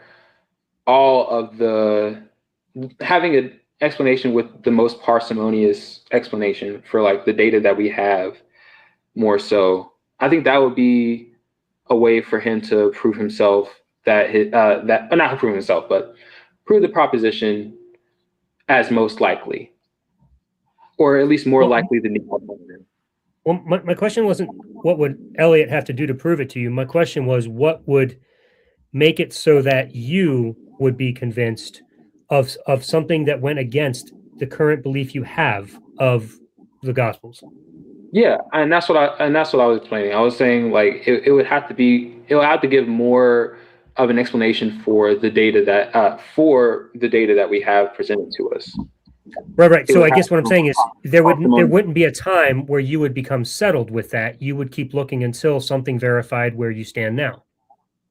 No, I think I would investigate his claims by those merits, and of course, like he said, look at his sources, see what's trustworthy, and if it accounts for all the data, then I have no reason not to hold to that. So what would happen if you ended up there? What would happen to your faith? Would you still keep believing, or would you say, I'm not going to believe anymore? I think I would have to. I mean, naturally, what happens is I think I would continue to investigate just like those claims, because that's one thing that just really interests me, apart from just like my epistemological or even my faith as my faith stands, is just the history of religion and history of the church, things like that, because those things have an impact on our culture and on our interactions like every single day. And so and I love people, and I love understanding people too. So I think that's where I go.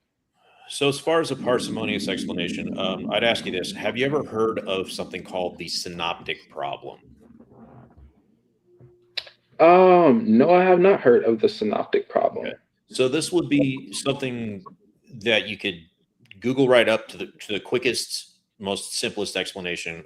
Just type in the synoptic problem, go to Google Images, and you're going to find graphs of the 3 synoptic gospels, and it's going to show which gospels contain what percentages of the other gospel. And this demonstrates that, like you already said, Mark came first, then Matthew, and then Luke. So yeah. you can see laid out how these 3 gospels are building on top of each other, and as if they are growing a legend over time. And you can see how much of Mark Matthew copied, how much of Mark Luke copied word for word, and then how much Luke copied from Matthew, and Matthew might have copied from Luke. And you can see this problem materialize. It's very parsimonious, because you can see how these gospels are creations not organic, coming from an individual apostle or disciple who might have had a firsthand experience. Because if, in fact, like Matthew, the tax collector, wrote his firsthand account, he would not have had to have copied large parts of Mark word for word. He would have simply used his own words. But because he did, in fact, copy so much from Mark directly, it's not coming from Matthew, the tax collector, who had a firsthand account. Because That's actually. Oh, go ahead. So, if I witnessed something and I was going to write a story about something, a few decades back in my life, I would just write the story. I wouldn't wait for like my sister to write the story and then just copy and paste most of her content and then add some new material. Like that would prove that it wasn't actually me writing it. It would prove that it was somebody else trying to write my story for me. That's interesting. One of the things that I would say to that is, well, would they have any motivation to be verbatim from the previous text, from Mark, or even like the hypothetical Q source? And I think that they would, like with our aforementioned we had talked about how Greek is not their first language of the people that who were the eyewitnesses. So if they were trying to describe an event that they had experienced, that they collectively experienced, then it not being their first language, they might try to use the same verbiage to describe the same thing that they right. Yeah, I can see that. The problem is they're also using their own language as well, so they can in fact write new material because the new material is there. So the act of copying and pasting, it gives me two conclusions. One is your conclusion that they're copying and pasting for a reason, but they're an eyewitness. And my conclusion is they're not an eyewitness. They're copying and pasting because it's there. So why not use it and pass it off as your own? I mean, which conclusion makes more sense? That someone is stealing material, plagiarizing, or that somebody is plagiarizing for like a reason, even though they don't have to? I think it'd be, well, by what do you, okay, so what do you mean that they don't? Yeah, they don't have to, but okay. So let's pretend I'm Matthew. So I'm Matthew now. Old Mark over here got information for Peter and wrote a story. Okay, but I was a part of the story. So I read Mark's account from Peter, and I'm like, okay, cool. Now I'm gonna write my own because I have new information to add. So I can either write my story, which I'm going to do anyway, or I can plagiarize, copy and paste Mark's story, which makes no sense because I'm telling my own. Why would I do that? And I end up with the final product is something that's not particularly honest, even though that's my point, is I'm trying to write an honest narrative of what happened, but it's not honest because I stole Peter's original work, passed it off as my own. That's the other thing. It's not like Matthew says, hey, this is coming from Peter. He just writes it as if it's his own original work. Like that tells me that it's not Matthew. It tells me that it is a different Greek novelist who wants to embellish on the legend. Well, I would also say that the importance is within the content of what's added and the purpose of what they're adding. Same with Luke, and the whatchamacallit, the attention to the audience in which they're writing to as well. I'm having trouble with. I just can't trust the guy who plagiarized the story but then said also it was his. Like either it's Matthew or it's not Matthew talking. And if you plagiarize Mark, then I don't see how it can be Matthew. And if it is Matthew, I don't know how I can trust him. Okay. I would say, well, let me do a little bit more research, and I'll probably come back to you another day on just like gospel reliance. That's totally fair. Yeah, that's fair. I do want to. Oh, I was going to say I don't want to. You go ahead first. Oh, I was about to say I did want to get to the topic that that you guys initially put up with the faith making friendships fickle. Yeah, I want to get to that too. Yeah.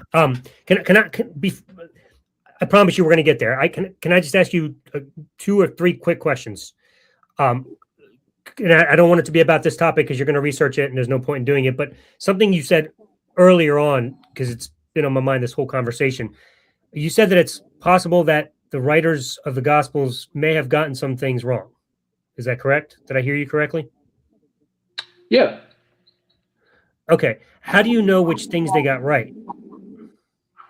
I would say that which I would look at it through the a historical lens, of course, the things that we can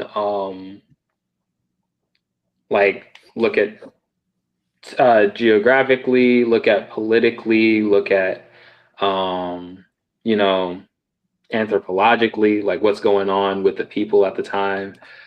Scientifically, maybe even? Since that's the only method we have to be able to determine truth. I mean, that's interesting because there are some things that happen that within history. The whole thing behind the scientific method is that it's supposed to be testable and repeatable, but you can't really do that with historical events, and some historical events that we hold to be true. That's the problem of history. Sure, and this is for believing stories. Yeah, this is the concern I have. So, like, how do you know which parts of the Gospels are true and which ones are wrong? Which ones they got right and which ones they got wrong? Which ones they were right about? Which ones they, made up? We don't know. And my point is, how can we possibly know that resurrections that they talk about were real? We have no evidence to support that data. There's absolutely zero reason to think resurrections happen, or virgin births for that matter.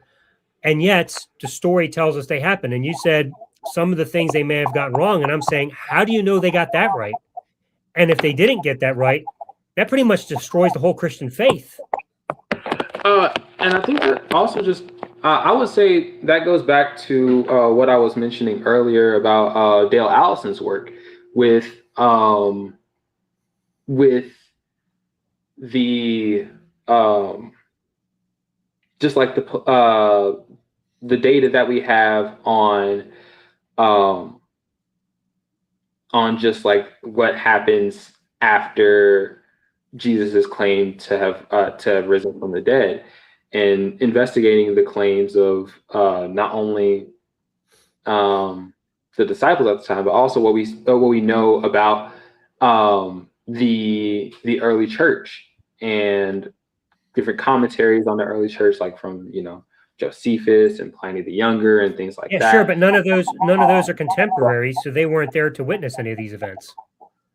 And I was also about to say within the Gospels as well, all the data within just the early church, and what would be the best explanation, or what are the explanations that have to account for what we see happening post-resurrection.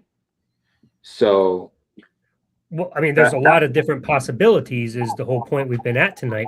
We don't know. Yeah. But and so you got to realize, like the Bible itself, the Gospels themselves are making the claims. You can't use the stories in the Gospels themselves that are making the claims as also evidence to verify the claims it's making, because the same person making the claim has to use outside evidence to demonstrate that claim is actually true. Like I can't just walk up to you and make a claim about something and say, hey, I saw it. You can just trust me. It's true. That doesn't really work. I would say, do you believe that claims are at least a form of evidence? No. I know this has been a popular thing recently in Christian apologetics, where claims are evidence or claims are not evidence. Like, I understand the motivation to try to make claims evidence because there's testimony allowed in a court of law. And so it seems like evidence, but not just that. It's that it raises the probability of something being the case. Well, sure. And look, a testimony can be raise the a probability. testimony. Let me finish, Elliot. Hang on. A testimony can be supporting evidence, but it cannot be sufficient evidence. And the problem with what we have in the Gospels is we have nothing but testimony. One of the things that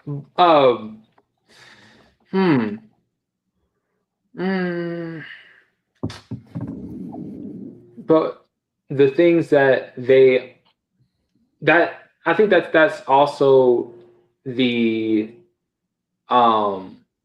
point, is that the Gospels are supposed to support texts, or supposed to be kind of supplementary to something that happened in history. So, but it's making the claim itself, so it can't also be the supporting evidence. But I would also say to that that churches themselves and people who believed in Jesus came before the Gospels themselves. Like Bart Ehrman, you quoted Bart Ehrman. We see in, I think it's either 1st or 2nd Corinthians, that Paul quotes an early Christian creed that was like from, I think they said as early as 35 AD, which is within the first 2 years of Jesus Christ. I don't know how they know that.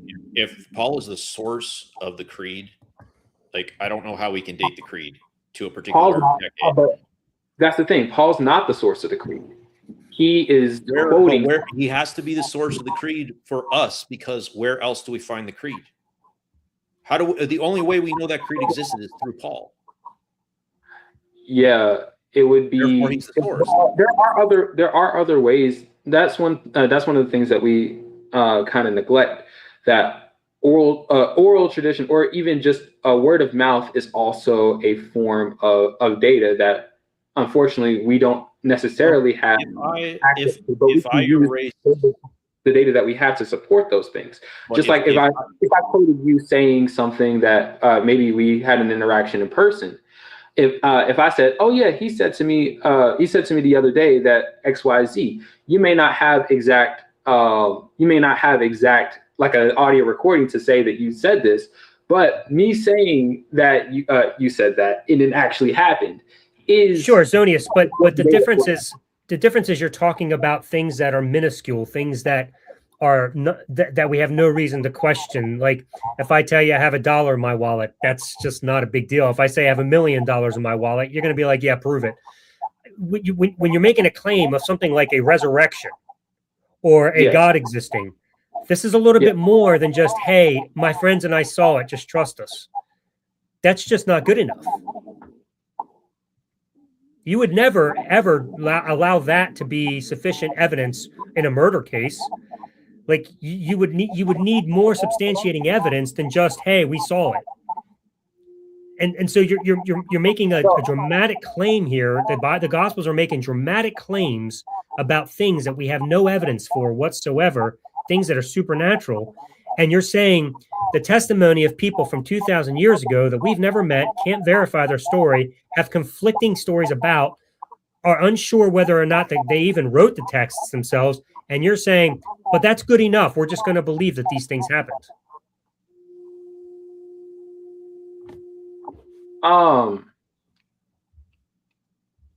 I think it's more than just the testimonies themselves, or the it's what we find outside the Bible, like what I was saying about the creed. The point of me bringing up the creed is to show that there was something that was before the writings of the New Testament that pointed. What I was going to say about the creed, though, is if I erased Corinthians completely, where would I find that creed? If I lost Corinthians, where can I dig up the creed? What other source has it? Like, it only appears in Corinthians, whether it was oral tradition or not. Wherever Paul got it's irrelevant. Paul's the only source for it. He could have made it up. Yeah, I think that's a possibility, but then again, you would also have to provide data for that, or even an evidence for that claim that he just made it up. But it's assumptions. It's assumptions all the way down. We're assuming that Paul was telling the truth, or we're assuming that he wasn't. Like, everything is an assumption. We're assuming that the Gospels were written by the authors. Like, we're assuming these events happened. Everything's an assumption, and it's all 100% of it is based on claims that people wrote down. That's it. That's it. In fact, even the claim that God exists is just declared in the Bible. Like, the Bible says God exists, and the reason we know God exists is because he said so in the Bible, and the Bible says he said so. And like, the whole thing is circular. Like, there's no reason to believe anything that the Bible says is true. We just have no way to verify that. And that's not the reason I believe in God, but I know that's a whole separate discussion as well. Sure. But I mean, that's fine. We've beat the dead horse now. Hopefully you got some things to think about. And let's move on to faith makes friendships fickle. Go ahead. You wanted to talk about that. Let's talk about that. Yeah. I just wanted to, what does make y'all think that faith makes friendships fickle? So when you make a friend, do you believe, well, any of your friends that you have now even, do you believe that you have a mission from God, that they are part of your mission in life? That there's more to it than just the sheer friendship, but that your mission in life is to ensure with everything you have, to do what you can to ensure that they are going to heaven with you?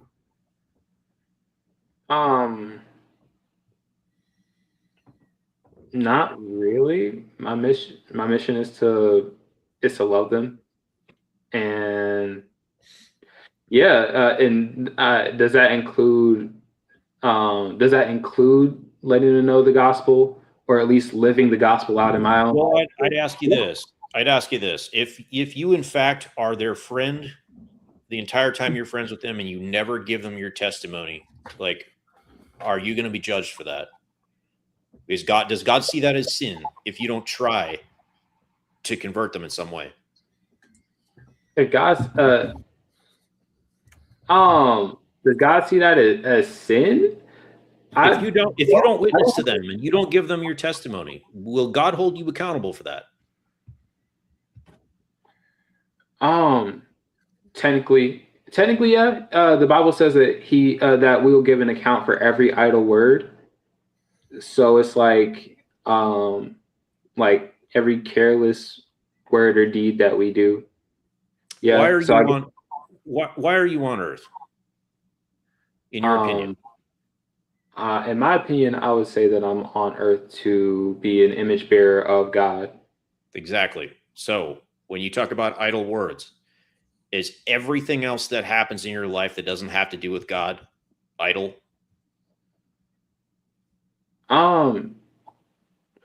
No, I think that's more so speaking to like purposelessness, and so it's living and interacting and loving people with a purpose, you know. And the purpose is God-centered. So if you are friends with someone for your whole life, when you hang out with them, you spend time with them, you be a good friend to them, is all of that.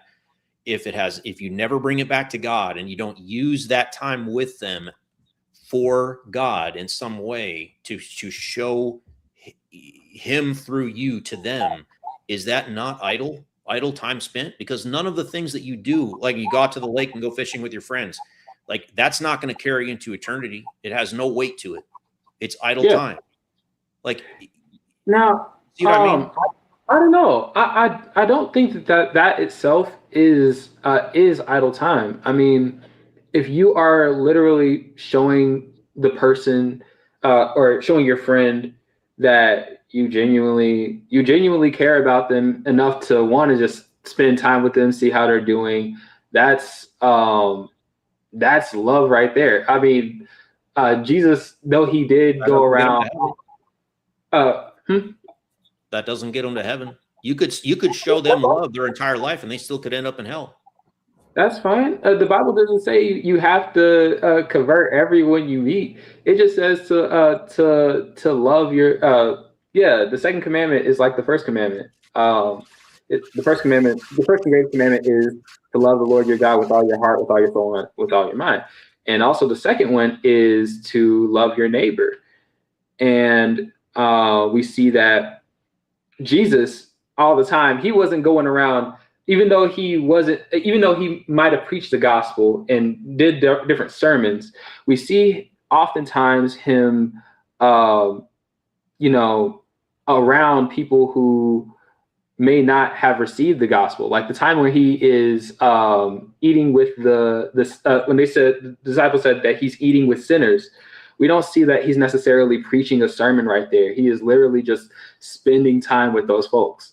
And but Jesus gave the Great Commission before he ascended to heaven, and he told his followers to go throughout all the world proclaiming the good news. And so you someday get to heaven, and you appear before God for your reward or your chastisement.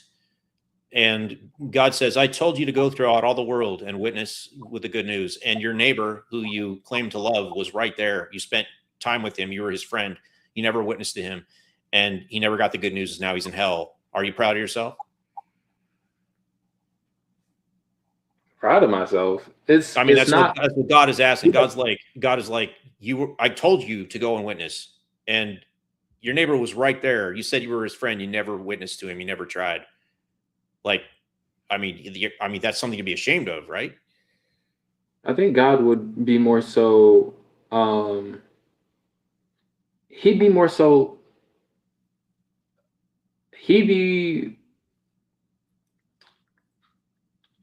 don't know. I think that God's main, the way that he looks at us is through the lens of Christ.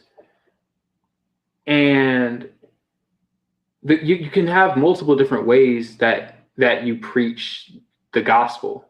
There's a famous saying that says you should preach the gospel, and if necessary, you should use words.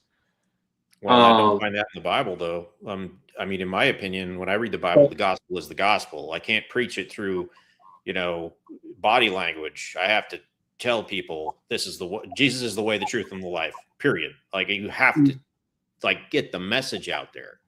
And I don't think God plays games. If he were God, real. God doesn't play games. And don't miss what I'm saying. What I am saying is, yes, you should let others know, and your friend, as a Christian, I should be letting my friends know, just being outspoken with my faith and letting them know the gospel. But being a person who is loving and understanding where the person is at is more important than the fact that they verbally are chastised for their actions, or they need to be able to see that there is not that they don't need to be able to see, but the reason why Christ is able, it wants to inhabit us, is that his gospel is spread not just through our actions, but not just by our words, but by our actions as well. And if we're unable to love somebody where they're at and understand where they're at and meet with them, then the gospel isn't really in us in the way that he wants us to have it. What I'm hearing from you is that you are a better human than you are a Christian, because your friendships, it sounds like your friendships are not fickle. Like Ellen and I are talking about the majority of Christians that we have met make the focus of the friendship, like the reason to know us is because of the faith. They want to witness to us, or they want to be brothers in Christ with us. And when that connection fails, the friendship itself fails, which makes it a fickle friendship. We leave the faith, they abandon us, we don't abandon them. Or they want to be friends with us, but as Christians, the only reason that they're doing so is to somehow witness to us. So that's what we mean by faith makes fickle friendships. But apparently, like, you're being a better human than they are. Yeah, and don't get us wrong. It doesn't mean every Christian we've encountered is like that. I know of some that, like Josh Patterson. I love the guy. He gets along great with us. I don't see any tension there. But Josh's faith is a little interesting. He does not hold much of the tenets of Christianity at all. So I find it very, very interesting. So he's a very unique type of Christian. He's also a better human than he is a Christian, in my opinion. So it sounds like that about you as well. So it's not like we're saying across the board. And this isn't just a Christian problem. This is a faith problem. And Elliot and I made that case earlier on. Because when you believe certain things, you conclude them without justification. And when somebody else brings to the table something that requires you to defend yourself, it's so easy to be like, well, I can't associate with that person anymore because I can't go down that road. And we've seen that happen way too many times. So this isn't a clean slate across the board. Every Christian's like this. That's not what we're saying. And we're also not saying it's only Christians that are like this. But predominantly, we have seen this happen in Christianity quite a bit. Not just when you become an atheist. This happened to me quite a bit when I was a Christian. And by the way, you're talking to two former Christians here, in case you didn't know that. So we've both evaluated all of these claims. We both believed that the Bible was true 100% when we were Christians. But over time, with like all the research Elliot was saying was done, it's just like we couldn't hang on anymore. But we're still willing to engage and talk to Christians because we want people to think utilizing evidence. Because if you're not using epistemology of empiricism, you're not going to be able to verify whether or not what you believe is true. It's just faith-based. It's just, I like this, and so it's true. Faith is not a reliable way to determine truth. And like, as an atheist, I will be friends with Christians. I got no problem with that. And even though I want them to not be Christians and I would like to have the hard conversations with them, I am perfectly willing to go my entire life being friends with them and that never happening. But it oftentimes, like more often than not, it doesn't work the other way around. Is what we're saying. In fact, come to think of it, I much prefer Christians sometimes because it gives me something to talk about. I like debating, so I'd be bored out of my mind if everybody was not a Christian anymore. But anyway, I mean, it's fun to have conversations, and I like doing that, and then just going out and having a beer. Like to me, it doesn't change my feelings towards them. I just don't think that faith is a good method for determining truth, and I'm trying to convince them of that, and they're trying to convince me of the opposite. And it's like, cool. To me, I think it's fun. I don't think it needs to destroy a friendship, but I have seen too many of them get destroyed because of this, and it's frustrating. Yeah, and I think the underlying reason in the end is that I don't think they're going to hell if I don't talk them out of Christianity, but they think I'm going to hell if they don't talk me into it, and that puts us at there's a power dynamic there that's skewed because they think very badly of me and think I'm going to literally burn alive for eternity when I think that we're both the same. And none of that's going to happen. Well, and not just that, but even in the here and now, there is a certain amount of things that I no longer think are what you would call sinful as a Christian or even immoral. But as a Christian, they are just sinful to do. And so when I present those as things that I'm just allowed to do, they're like, whoa, you can't do that. That's just wrong. And you're like, why is that wrong? And the only reason is, well, the Bible says so. So that's also a dissension issue. Yeah. And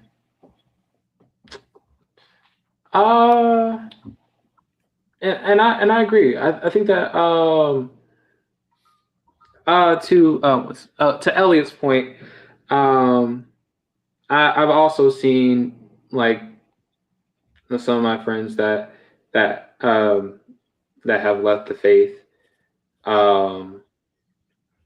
you know, and they get treated like awfully by the people who they used to call brother and sister, and that's never okay. I think that Christ weeps over those relationships as well. But because that's not what he intended. He knows that there are people that are different, that that come from different walks of life, and that the relationship with him is a personal one.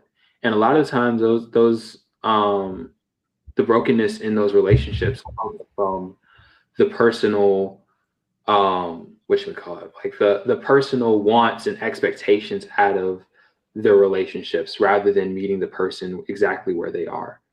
And that's what Christ wanted to do. Like with the woman at the well, whenever he's like he knew her. At least that's what the gospel. That's what the gospel says. Like he knew her for exactly who she was, and therefore he was able to speak to her. So in order for us to be able to love one another, in order to actually be able to be in good company with one another, we have to be able to understand each other. And we have to be able to understand each other where we are. That's epistemologically, politically, ideologically. And so you're saying that Jesus meets you where you are. Is that what I'm hearing? Yeah. Okay. So you also said when we first started the conversation that you're mostly a Baptist. Mm-hmm. So I assume you believe in eternal hell. I'm an annihilationist. Okay. Well, that I'm glad to hear that, because that just stopped an entire conversation from happening. I was gonna ask you, if Jesus meets you where you're at, does he meet you in hell after he sends you there? Well, he doesn't meet you after he annihilates you, that's for sure. I would much rather be annihilated. I'd much rather be annihilated than sent to hell. So, hey, I give you props on that one. You have found a way to make your religion less hateful. Yeah. Just doing my best. On a positive note, we're like that. On a positive note, we both see the end of things the same way, except you think by faith you're going to go to a place called heaven. But the rest of the world who doesn't believe, they're just going to die like the rest of us believe anyway. So, hey, what can I tell you? I mean, I don't know. Like, that's going to be an interesting topic maybe for another time. You know, this idea of hope and a spirit. And, you know, you said, you were saying earlier, this is not the way God intended things with friendships. And I'd like to know how you know what God intended. There's just all kinds of questions. And this conversation was uber fun. I really enjoyed talking to you, Zonius. By the way, bro, you have nothing to fear being on camera. You're a handsome dude. You're eloquent. You're honest. You're kind. You know how to have a conversation, bro. Everything about this was fantastic. So I 100%. Hope you come back. Yeah, I hope you come back and continue the conversation. Once you get over that initial fear of being on camera, like it's over and you won't have a problem. I mean, you've done it for about approximately 2 hours. So, man, you're good. Don't worry about it. Yeah. Preach. Yeah. Preach. You did solid, bro. It was really good. Thank you so much for coming, man. And we do hope to see you again soon, buddy. All right. Y'all have a blessing. Yeah, you too. All right, we're going to bring in Joseph just because he's been waiting forever and ever. We're not going to have a long conversation. I said that we won't be able to. I told him that privately. But Joseph, throw your camera on. I brought you in because we know you. You've been on this numerous times.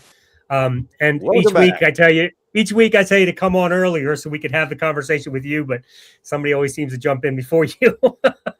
But it's good to see you, buddy. How you been this week? I've been good. My screen is pink. Is that just me or? Yeah, it is. It's pink, yeah.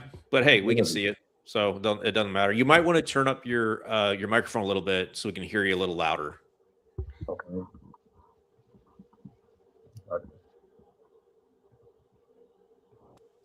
If not, I'll just turn mine up.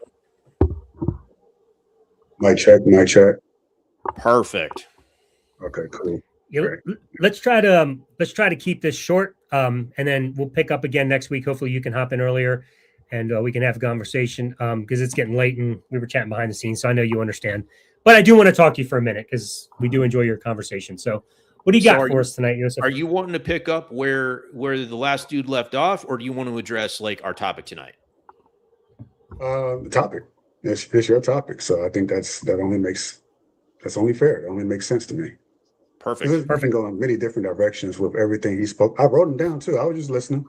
I didn't have to come up today. I would have dropped down. I would just listen to his perspective and the many threads that you kind of different paths you took him on. I thought that was interesting. I wrote down some thoughts. I wrote down the questions, but we're not going to get to it. So I figured just the original topic is sufficient.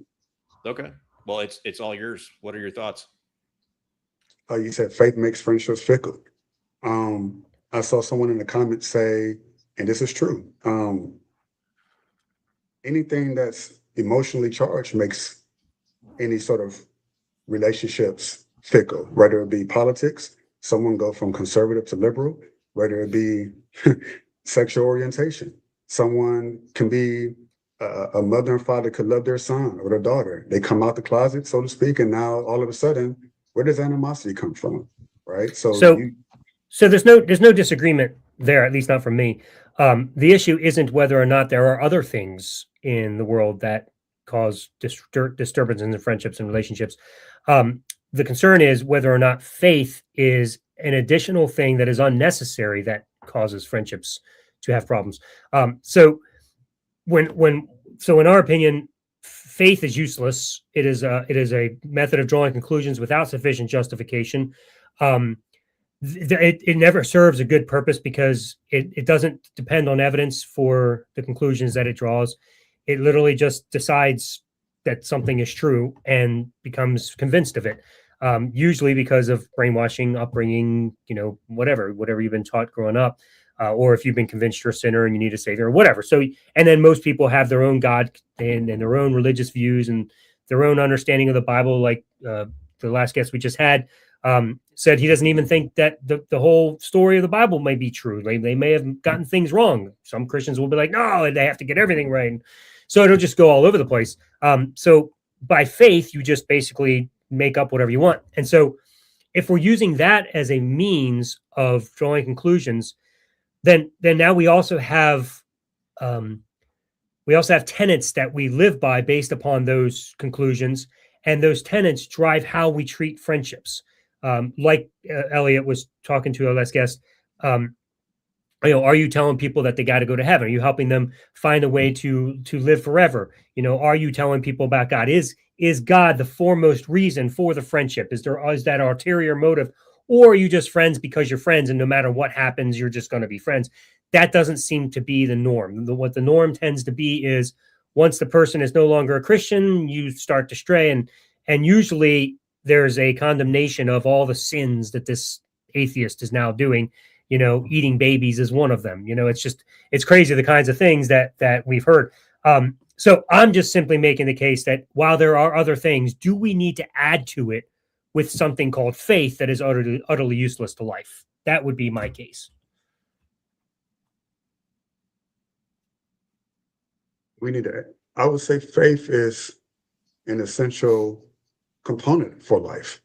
Because if someone truly has faith, then if they were truly a friend of yours to begin with, regardless of your religious beliefs, aside from any other social differences that someone might have, just specifically focused on religious, whether it be turning away from the faith. It can be someone being a Christian, but going from being raised a Baptist to being a Catholic. And that can cause a lot of division within the household, just going to a different denomination of Christianity, let alone a totally different religion itself, like being a Muslim or being a Buddhist or whatever the case may be.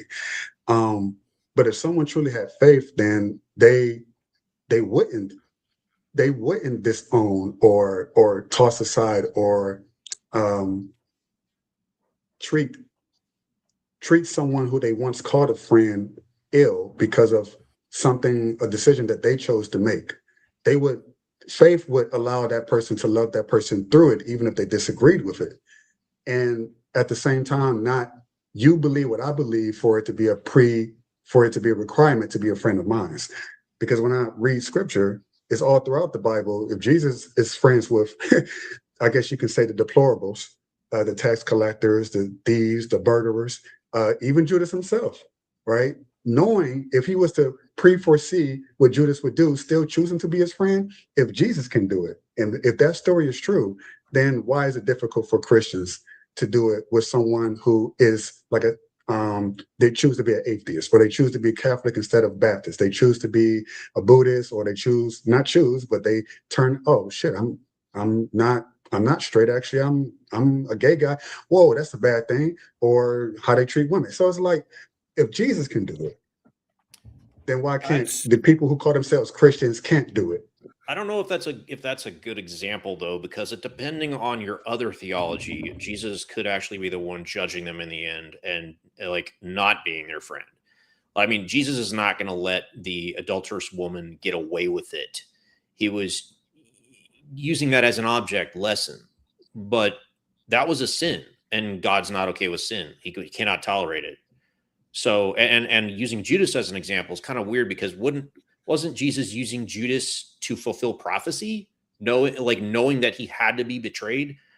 Like, I don't know if Jesus was accepting him as a friend more than he was using him as a tool. That's an interesting perspective. I believe that it's, from my memory, that's how the Bible would give the impression that Jesus already knew he was going to do this. He allowed it to happen. Even if Jesus knew that Judas was going to do this, I'm not of the belief personally that he decided, I'm going to be his friend because I know he's going to do this, because it's going to fulfill this great prophecy. I believe Jesus it's kind of like you see someone, it's like, this person's up to no good, but I still love this person anyway. I probably shouldn't hang around them, but I want to be around them because my nature is love. And if I get harmed in the process of loving this person, which is a possibility, then I'll just take that, right? I think his love was just so great that he knew it was going to end up bad, but still, in knowing that it was going to be bad, still chose to be this man's friend regardless. Do you believe in hell? In your theology, is hell real? Well, I mean, is there an eternal lake of fire where people get thrown in for not believing? That is I personally, from my experiences, have been checked on that. Can I just pause for a second? Can I just pause on your question, Elliot? Because I'm sorry, Yusuf, my point is that perhaps Jesus eventually threw Judas into hell after he died, so he wasn't being his friend. Yeah, but I'm curious. So one of the issues I have with, so you're telling me that it is a healthy relationship to befriend somebody that you know is going to stab you in the back, and you have every prophecy to tell you that, and yet you're going to still choose to be friends with this person. So my thing is, I think relationships are built on faith, and that's a poor way to build a friendship. But I don't think you have to be friends with everybody, and I think there are certain people you should not be friends with. And it seems to me that Judas was the worst type of friend that Jesus could have chosen. That does not set a good example. That makes Jesus an idiot. I just don't get this. Well, I can say from just my personal experiences, having had a friend who I considered a friend and still do, he's made mistakes that I won't speak on, that has alienated most of our friend group, but yet I chose to remain his friend through it. Yeah, now, okay, great. But you didn't know that was going to happen ahead of time. I saw signs, but I didn't, maybe unwisely chose to continue to go through it with him. But then you see, it's like a lot of things he was going through that it came like, oh, wow, that's interesting. And I get caught in the crossfire. I still don't see this as the same. I still don't see this as the same thing. Like you're talking about being friends with somebody who is troubled, and they struggle and they make mistakes. And so you stand by them and you continue to try to work through them. Maybe there's drugs or whatever it is. We're talking about somebody who literally his whole purpose in life was to kill Jesus. Why would you why would you choose to be friends with somebody that their whole mission in life is to kill you? Like, people go into Witsack for that, man. Well, it's because Jesus is using Judas. He's not his friend. He's using him for a purpose. To my That would be point, then, worse. that faith makes friendships fickle. Exactly. Yeah. So this is a very dishonest friendship. And furthermore, Jesus isn't your friend. He's your savior and he's your judge. If I commit a crime and I go to court, if the judge is my friend, he recuses himself. The judge that replaces him is not my friend on purpose because he's there to judge me. And in Revelation, Jesus sits on the great white throne of judgment and he judges humans. He judges believers in a different judgment and he judges non-believers on the great white throne. He is not these people's friends. He's their judge. So I don't know if I'd use Jesus as a good example of a friend. I understand a lot of people see Jesus as well, most of them see him as God. I get that. I see him for what he said he is, which is very much a human, very much a brother, very much a friend, as he demonstrated to his own disciples. He considered them friends. He didn't see himself as above them. He did have more spiritual understanding, more insight that could help them elevate their spiritual growth. But friend or teacher. You can be both. Or leader or Messiah. If you can show me a Bible verse where Jesus says he's anyone's friend, like I will admit I'm wrong. I would have to go in and Google and all that, and what was your question, Elliot? Elliot, what was your question? You probably my question was was Jesus their friend or was he their teacher when it comes to the disciples? Well, in John 14 through 16, I think it's in 16. He says, I no longer call you servants, for a servant does not know what his master is doing, but I have called you friends. He does say that. And the translation is actually friends. Yeah. Both the teacher and the friend. I'm wrong. That I'm wrong. So he does say that. However, that being said, though they are friends, he still is their master, even though he said, I no longer call you servants, because he never once chastises them, or they're never corrected for referring to themselves as slaves of Christ in their gospels that they write and all their books that they write. So why would you?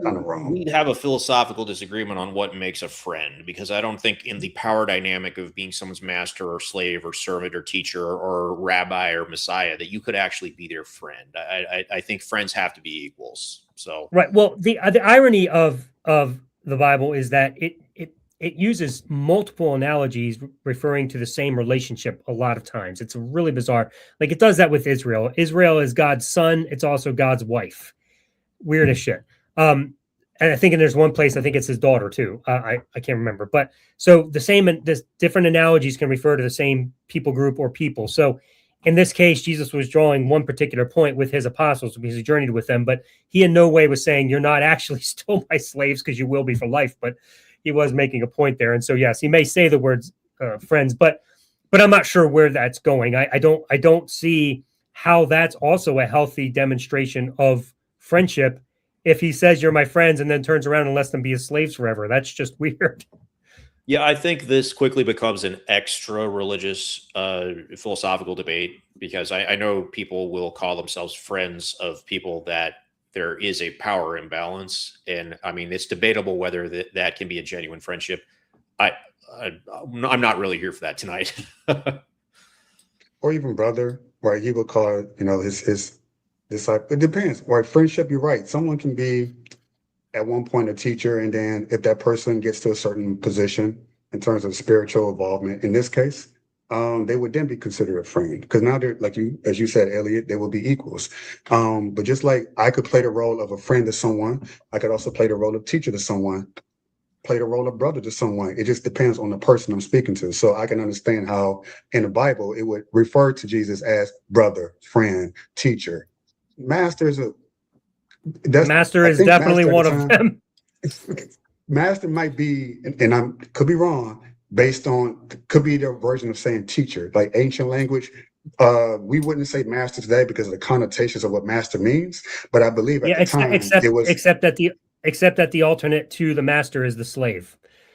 So you don't have a teacher and a slave. You might be thinking more in a sense of like a sensei in a dojo is a master. No, I understand what you're saying, but I'm making the point that the parallel party to the master teaching, the master word in the Bible when Jesus is being referred to is slave. So he's right about that. You're right. So that's the power dynamic there. I am a slave of Christ. And that's, so even though you're right, master can be used that way. That's not the way it's being used in the Bible, because there is that power. Right. You're right. Yeah. You're absolutely right. And I think actually that messes up the mind of a Christian who sees themselves as such as lowly slaves to Christ, and they see it as a virtue, right? I'm bowing down and kissing at his feet because the woman at the well did it. She washed his feet, and I'm supposed. So it makes them less than who I believe Christ wanted them to be, which is to be at equal footing with him spiritually. But because they make themselves so much lesser, they would never rise to where Christ wanted them to be, where he's trying to get them to be. Except in John 16, right after me, but you want to be lesser than me. That's insane. Except in John 16, right after he talks about that and says, "I have called you friends," and he says, "You are my friends if you do what I command you." That's not what. That makes no sense. So if you obey me, I'll be your friend. That's literally what he teaches in John John 16. Is that what he teaches? Because you're right. Yeah, it's literally that's verb. If I can remember the exact quote, it's a master no longer. No longer do I call you servants, because a servant does not know what his master is doing. Instead, I have called you friends. You are my friends if you do what I command you. That's exactly, I think, the verse quote for. I'll double check myself. About right. You sound about right. Well, I know I'm right, but I'll look up the exact quote. But that is a very strange friendship. Do what I tell you, Elliot, and you'll be my friend. That sounds like a narcissist, or it's somebody, not a good person. That's manipulation. I don't disagree with that. But my question would then be, I can't go into it, but too much, except for, were those his words? Was it the people who heard his words? Because as you said earlier, the Bible, much of this New Testament scripture was written decades after his passing. Then if these people are interpreting in secondhand accounts, third accounts, at some point, right, they could be hearing it as, oh, this is what he said. But because if he's actually God, he can say whatever he wants, and it's the truth. If I he's have no problem with that. But I think Jesus is a bad comparison when the question at hand is, does faith make friendships fickle? We should probably be talking about like regular humans and not like somebody who claimed to be God, because it's going to be a totally different relationship. Okay. So just FYI, it's John. So it's John 15. Sorry, I was one chapter. I knew it was somewhere in those three chapters.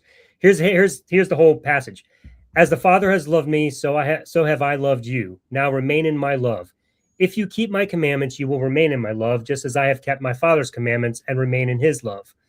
So you have to obey his commandments in order for him to love you. That's first what he says. Then he says, I have told you this so that my joy may be in you and that your joy may be complete. If you're a slave, you'll be happy. My command is this: love each other as I have loved you. Greater love has no one than this, to lay down one's life for one's friends. You are my friends if you do what I command. I no longer call you servants, because a servant does not know his master's business. Instead, I have called you friends, for everything that I learned from my Father I made known to you. You did not choose me, but I chose you and appointed you so that you might go and bear fruit that will last, so that whatever you ask in my name, the Father will give you. This is my command: love each other.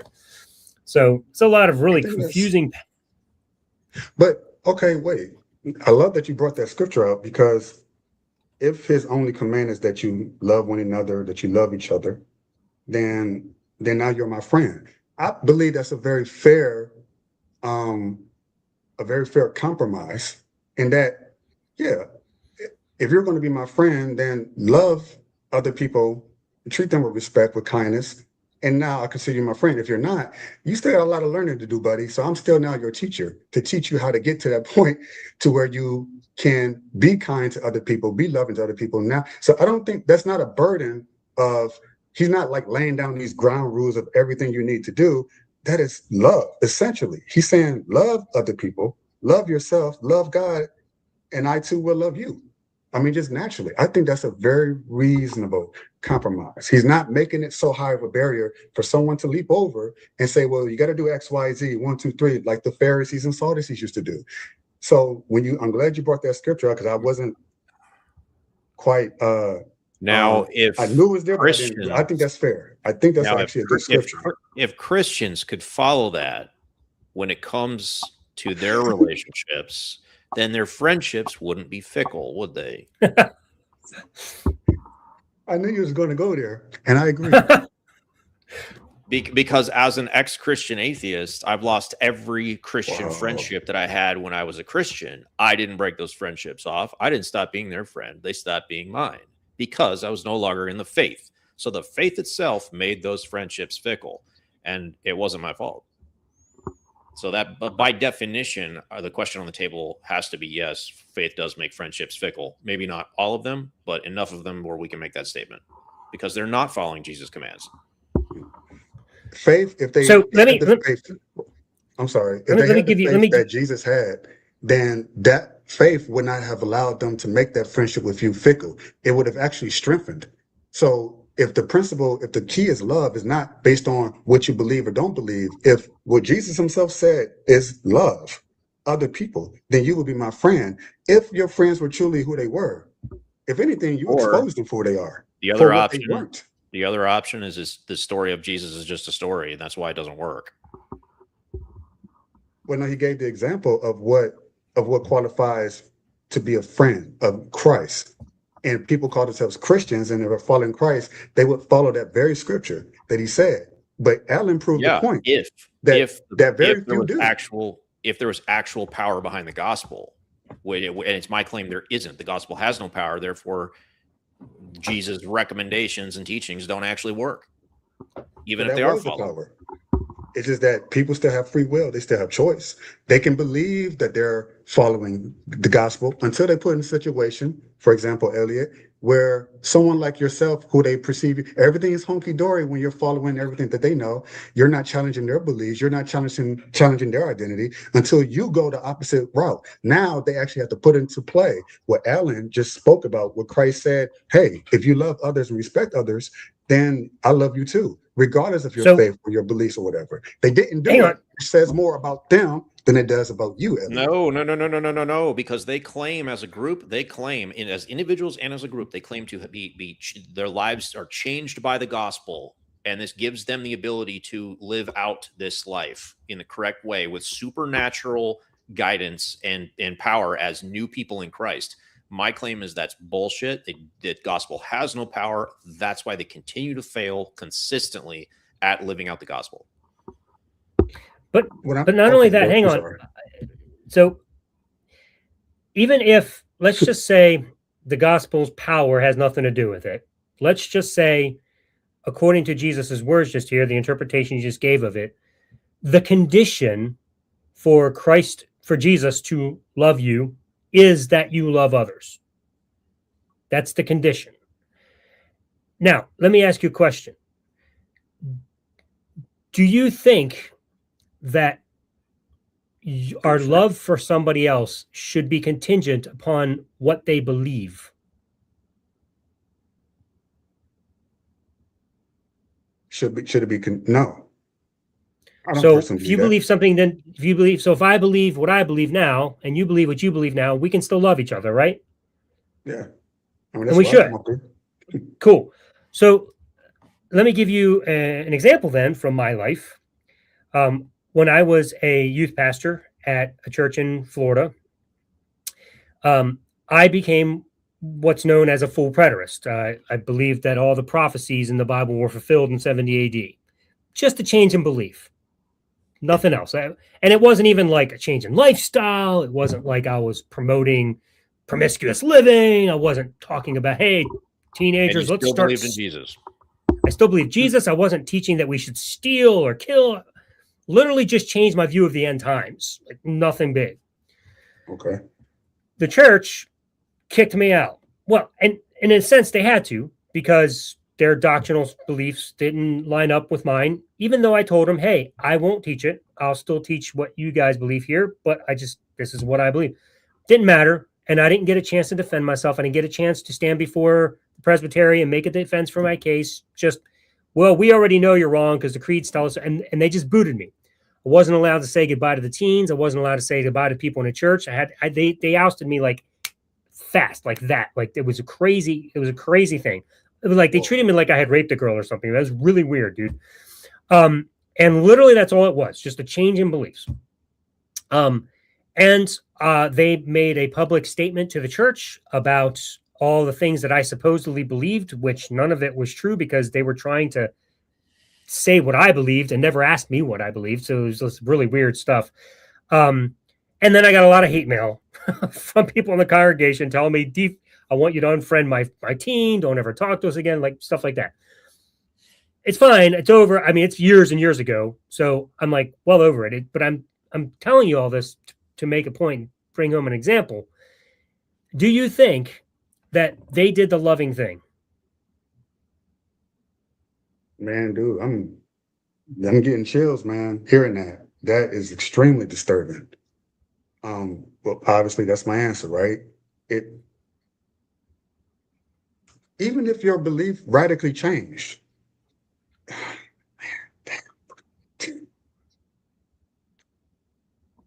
was that the loving thing to do?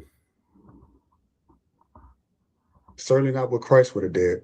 But I understand why someone would say, screw Christ, screw the Bible. I have not met one single Christian who actually followed this Christ that is portrayed in the scripture you just gave. Because when you have that many people, not even one person had did what Christ did in that one scripture alone. Well, if you love others, then I love you too. That would make me absolutely infurious with Christians, with any religion, with God. It hasn't happened to me, not to that extent, but that is extreme. That is traumatic. But to the point, the condition of Christ is, if you love others, then I'll love you. If they didn't love me correctly, then does that mean Christ doesn't love anybody in that church? He I would say he loves even now, but in terms of as a friend, which was the point, right? As an equal, so to speak, you're a friend, you're an equal. I love you in that way, but these people still need to be taught how to first love other people. Because if they can't do that even with you, then they can't be considered a friend. They would still be under a student-teacher dynamic. They still have a lot to learn.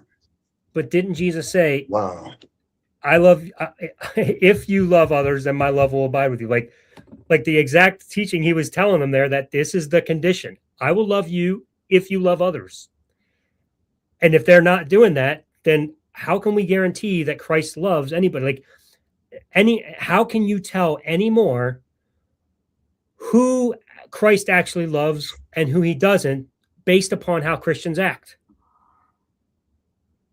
This is going to be a problem, because now there's no way to know if Christ loves me, because what if today I don't love correctly? Shit. What do you do? But what is loving correctly, right? I mean, everyone has ups and downs. Exactly. What is right? What is loving Christ? So again, this brings up more problems. It's like this teaching is so vague and so useless. Like he just says, if you obey my commands, okay, and then he says the command is love one another. That's not helpful, because I mean, what does that even look like? We have no freaking clue. I can give one example that he pointed out in scripture that I've seen in these particular individuals, and that's just children, right? If you say, if you love something to the effect of you love like little children do, obviously not the mentality, not the immaturity, but the love. That's have faith. Innocence. That's have faith like a little child, not love like a little child. But oh no, you're right. You're absolutely right. So when I spoke about faith being the foundation of love itself, if I have faith in something or someone, I love that person. They might not have accomplished that thing, or I might not have a lot of evidence of that thing, but I love this person. I have faith in you. Right? I love you because I have faith you're going to get to where you're going to go. I believe in you. So that is a source of love. So having faith like a little child, children have a lot of faith until they're given reasons not to have faith, which they learn, unfortunately, as they get older. But that's love. But back to They have the faith, I'm love not gonna thing. hurt them. Back to the love thing here, though, is like we don't know if we're loving good enough to stay and abide in Christ's love, because that whole church thought they did the loving thing. You don't think they did the loving thing. I don't think I did the loving thing. Who the hell knows what the loving thing is in that circumstance? Only Jesus knows. So we can't know if Christ still loves them or doesn't love them or not. Or maybe he doesn't love me anymore because I'm now an atheist. Well, Like there's no way of knowing. Oh, So the it's worse problem than that. is that makes the friendship with Christ fickle, because we can't possibly know whether he loves us or not. Elliot? It's worse than that, because a lot of Christians would say the loving thing to do was to excommunicate you, Sure. so that you would find your way back to the truth. Certainly. So it depends on the day of the week, the random Christian you're talking to, the mood they're in. Like this is anybody's ball game. It is a mess. This is the problem with taking an old book and there's nobody to explain it to us, no God to explain it to us. So we have thousands of humans to explain it to us. Go into any bookstore. I've got a picture from a used bookstore. The last time I was in the city, it was a Christian section, and it had hundreds and maybe thousands of books. And the title up top was Christian Living. And it was like, how many words can you write about a finite book? I mean, there's only like 900 pages in the Bible, but we've written thousands of books about it instead of letting it speak for itself, because we don't know what the fuck it's talking about. So I would throw the book out and just live my life. It's much to chew on, but you know what? We have to draw this to a conclusion because we can't keep going all night. But hang on, let me just make a couple quick announcements, and then Joseph, I'll give you the floor to just kind of like wrap up tonight a little bit, because I did say it was going to be short and we went much longer than I was expecting. So just real quick, everybody, just some things that are coming up. This is some good stuff this week. Let's talk on Sunday, right here on Skeptic Haven. Jesus Took the Wheel and Crashed My Car with Chad and Helen. Be sure to call in if you're interested in that conversation. That's at 7 p.m. Central. Next Tuesday at 6 p.m. with Elliot and I. That topic is family life is healthier without God. That'll be a fun conversation. We do hope, Joseph, you need to call in for that one, man. To hop in the room earlier. That'll be a fun conversation. Family life is healthier without God. So that's coming up. And then next Wednesday nights, right after the show, on Wednesday night at 8 p.m. Eastern, I am having a debate with Tristan Gabriel over on 21st Century Mind. The question is Tristan Gabriel an atheist? I'm taking the affirmative. He's taking the negative. So this is going to be a lot of fun. It's going to be an open conversation. Tristan and I are friends. He does not think he's an atheist. I think he is. So we're going to have a very fun conversation. And the whole point of this is for those people who have left theism but aren't quite sure where they land. A lot of people are afraid of this word atheist, and they think there's more to atheism than just what I'm going to argue for. So I suggest if you're like in this no man's land, you're like, I'm not a theist, but I don't know what I am. This is a debate you need to come to, because I'm going to be bringing a lot of clarity to this word and what it means. And I'm going to demonstrate that Tristan actually is an atheist. So that's going to be a lot of fun. So that's next Wednesday night at 8 p.m. Eastern. Check out 21st Century Mind. I will put the link in our episode next Tuesday, and I guess I'll throw it in this one too after the show is over. I just don't have it in there right now. And then don't forget Unravelation series that I'm doing on Mondays and Thursdays, how those of faith find freedom.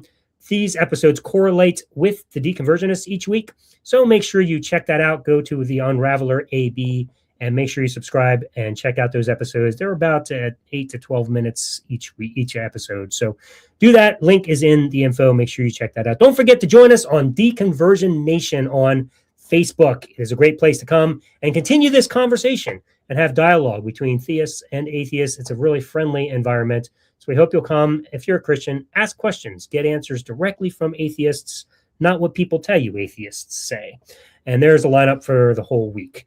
So that's what's happening right now on Skeptic Haven and around the globe, at least as far as we are concerned.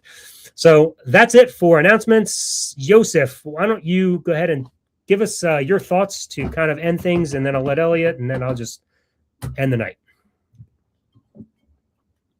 Prove that faith makes friendships fickle. And I'm sure, listen, I've seen, not even just with you, dude, I've spoken It is so sad. I've spoken to literally, I guess, undercover gay people in church, and they'll pull me aside because they sense that I won't judge them for some reason, like I do to others, and they'll confide in me in a whisper tone. Yeah, I really like the music. I like the people, but if I was to speak out about this, they wouldn't like me. But for some reason, I feel comfortable telling you about this. So atheists, women who want to, achieve a higher position, they feel like they're being stifled because of what scripture says they can or cannot do. Women aren't allowed to do this or not allowed to do that. But we're not sexist. Gay people can do this, they can do that. They can sing in a church, but you can't hold a position here. Atheists, yeah, you're welcome to come so we can eventually convert you. We'll pretend to be your friend, but we'll call you a friend, we'll pretend. But if you eventually don't come around to actually believing as we do, or getting it together, we're going to drop you like a hot potato. Even worse, if you were a Christian and they found out it's almost like they feel like you betrayed them. Right. So faith makes friendships very fickle, in the same way that a lot of Christians would say, I would do this and that. If something, I would proclaim my faith, and if someone pointed a gun to my head, if I was in a situation where machete was being put to my family's neck. But you most likely probably would disown it and say, yes, I'm a Muslim. If you were put in the same situation as those people in Africa who I consider to be actual Christians, if anything. But the Christians here, they think they're giving up their life for anything. They're not giving up for nothing. So when something like an atheist diverts from the faith, that is akin to them fighting against the demon, against principalities of evil. You are now like an infection, and we got to cut out the wound and excommunicate you. But we love you though. We love you with all our hearts, and Jesus loves you, but we don't love you. So we'll say Jesus loves you. Jesus loves you. Jesus loves you, Alan. But be on your way. I'll leave with this. I got some people, Jehovah's Witness, they come knocking on my door. They used to, for maybe the last 3 or 4 years. I like them. I like them a lot. It was a man or husband, a wife, and his 2 sons. I grew to like them. The sons, watching them grow up. And then one day I decided, okay, I don't think he's getting the hint that I'm never, ever going to become a Jehovah's Witness, but I'm going to test it. I'm hoping that he'll still come around. So, but I can't put it off any longer. I'm going to declare in his own church. I even went to his church. I forgot what they call it, but it's their church version. And I told him in front of all his friends and buddies, yes, I like him. I like his family. I love them. I actually love them. That's why I'm here to support them, even though I know I'm never going to convert.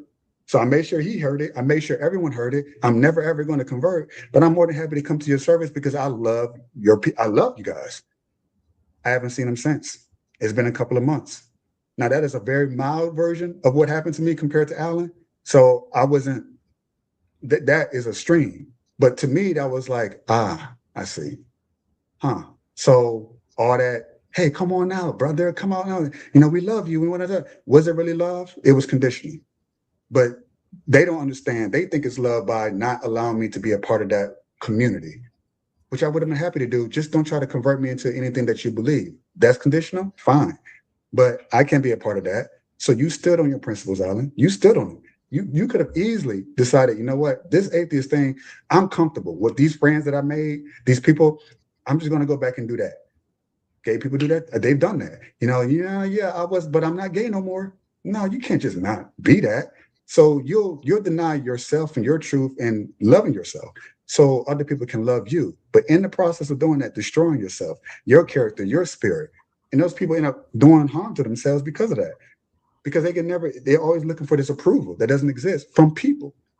Unfortunately, and I'll leave on this, we all find out in life that this faith that we think is the cornerstone of our life, when it gets dismantled, it causes incredible disillusionment and a lot of anger and a lot of hate, not necessarily for the people who excommunicated you, but for the system itself, for what it represents, even God himself. So I understand why you in that position. I understand, Elliot, why you're in that position, and other atheists I spoke to.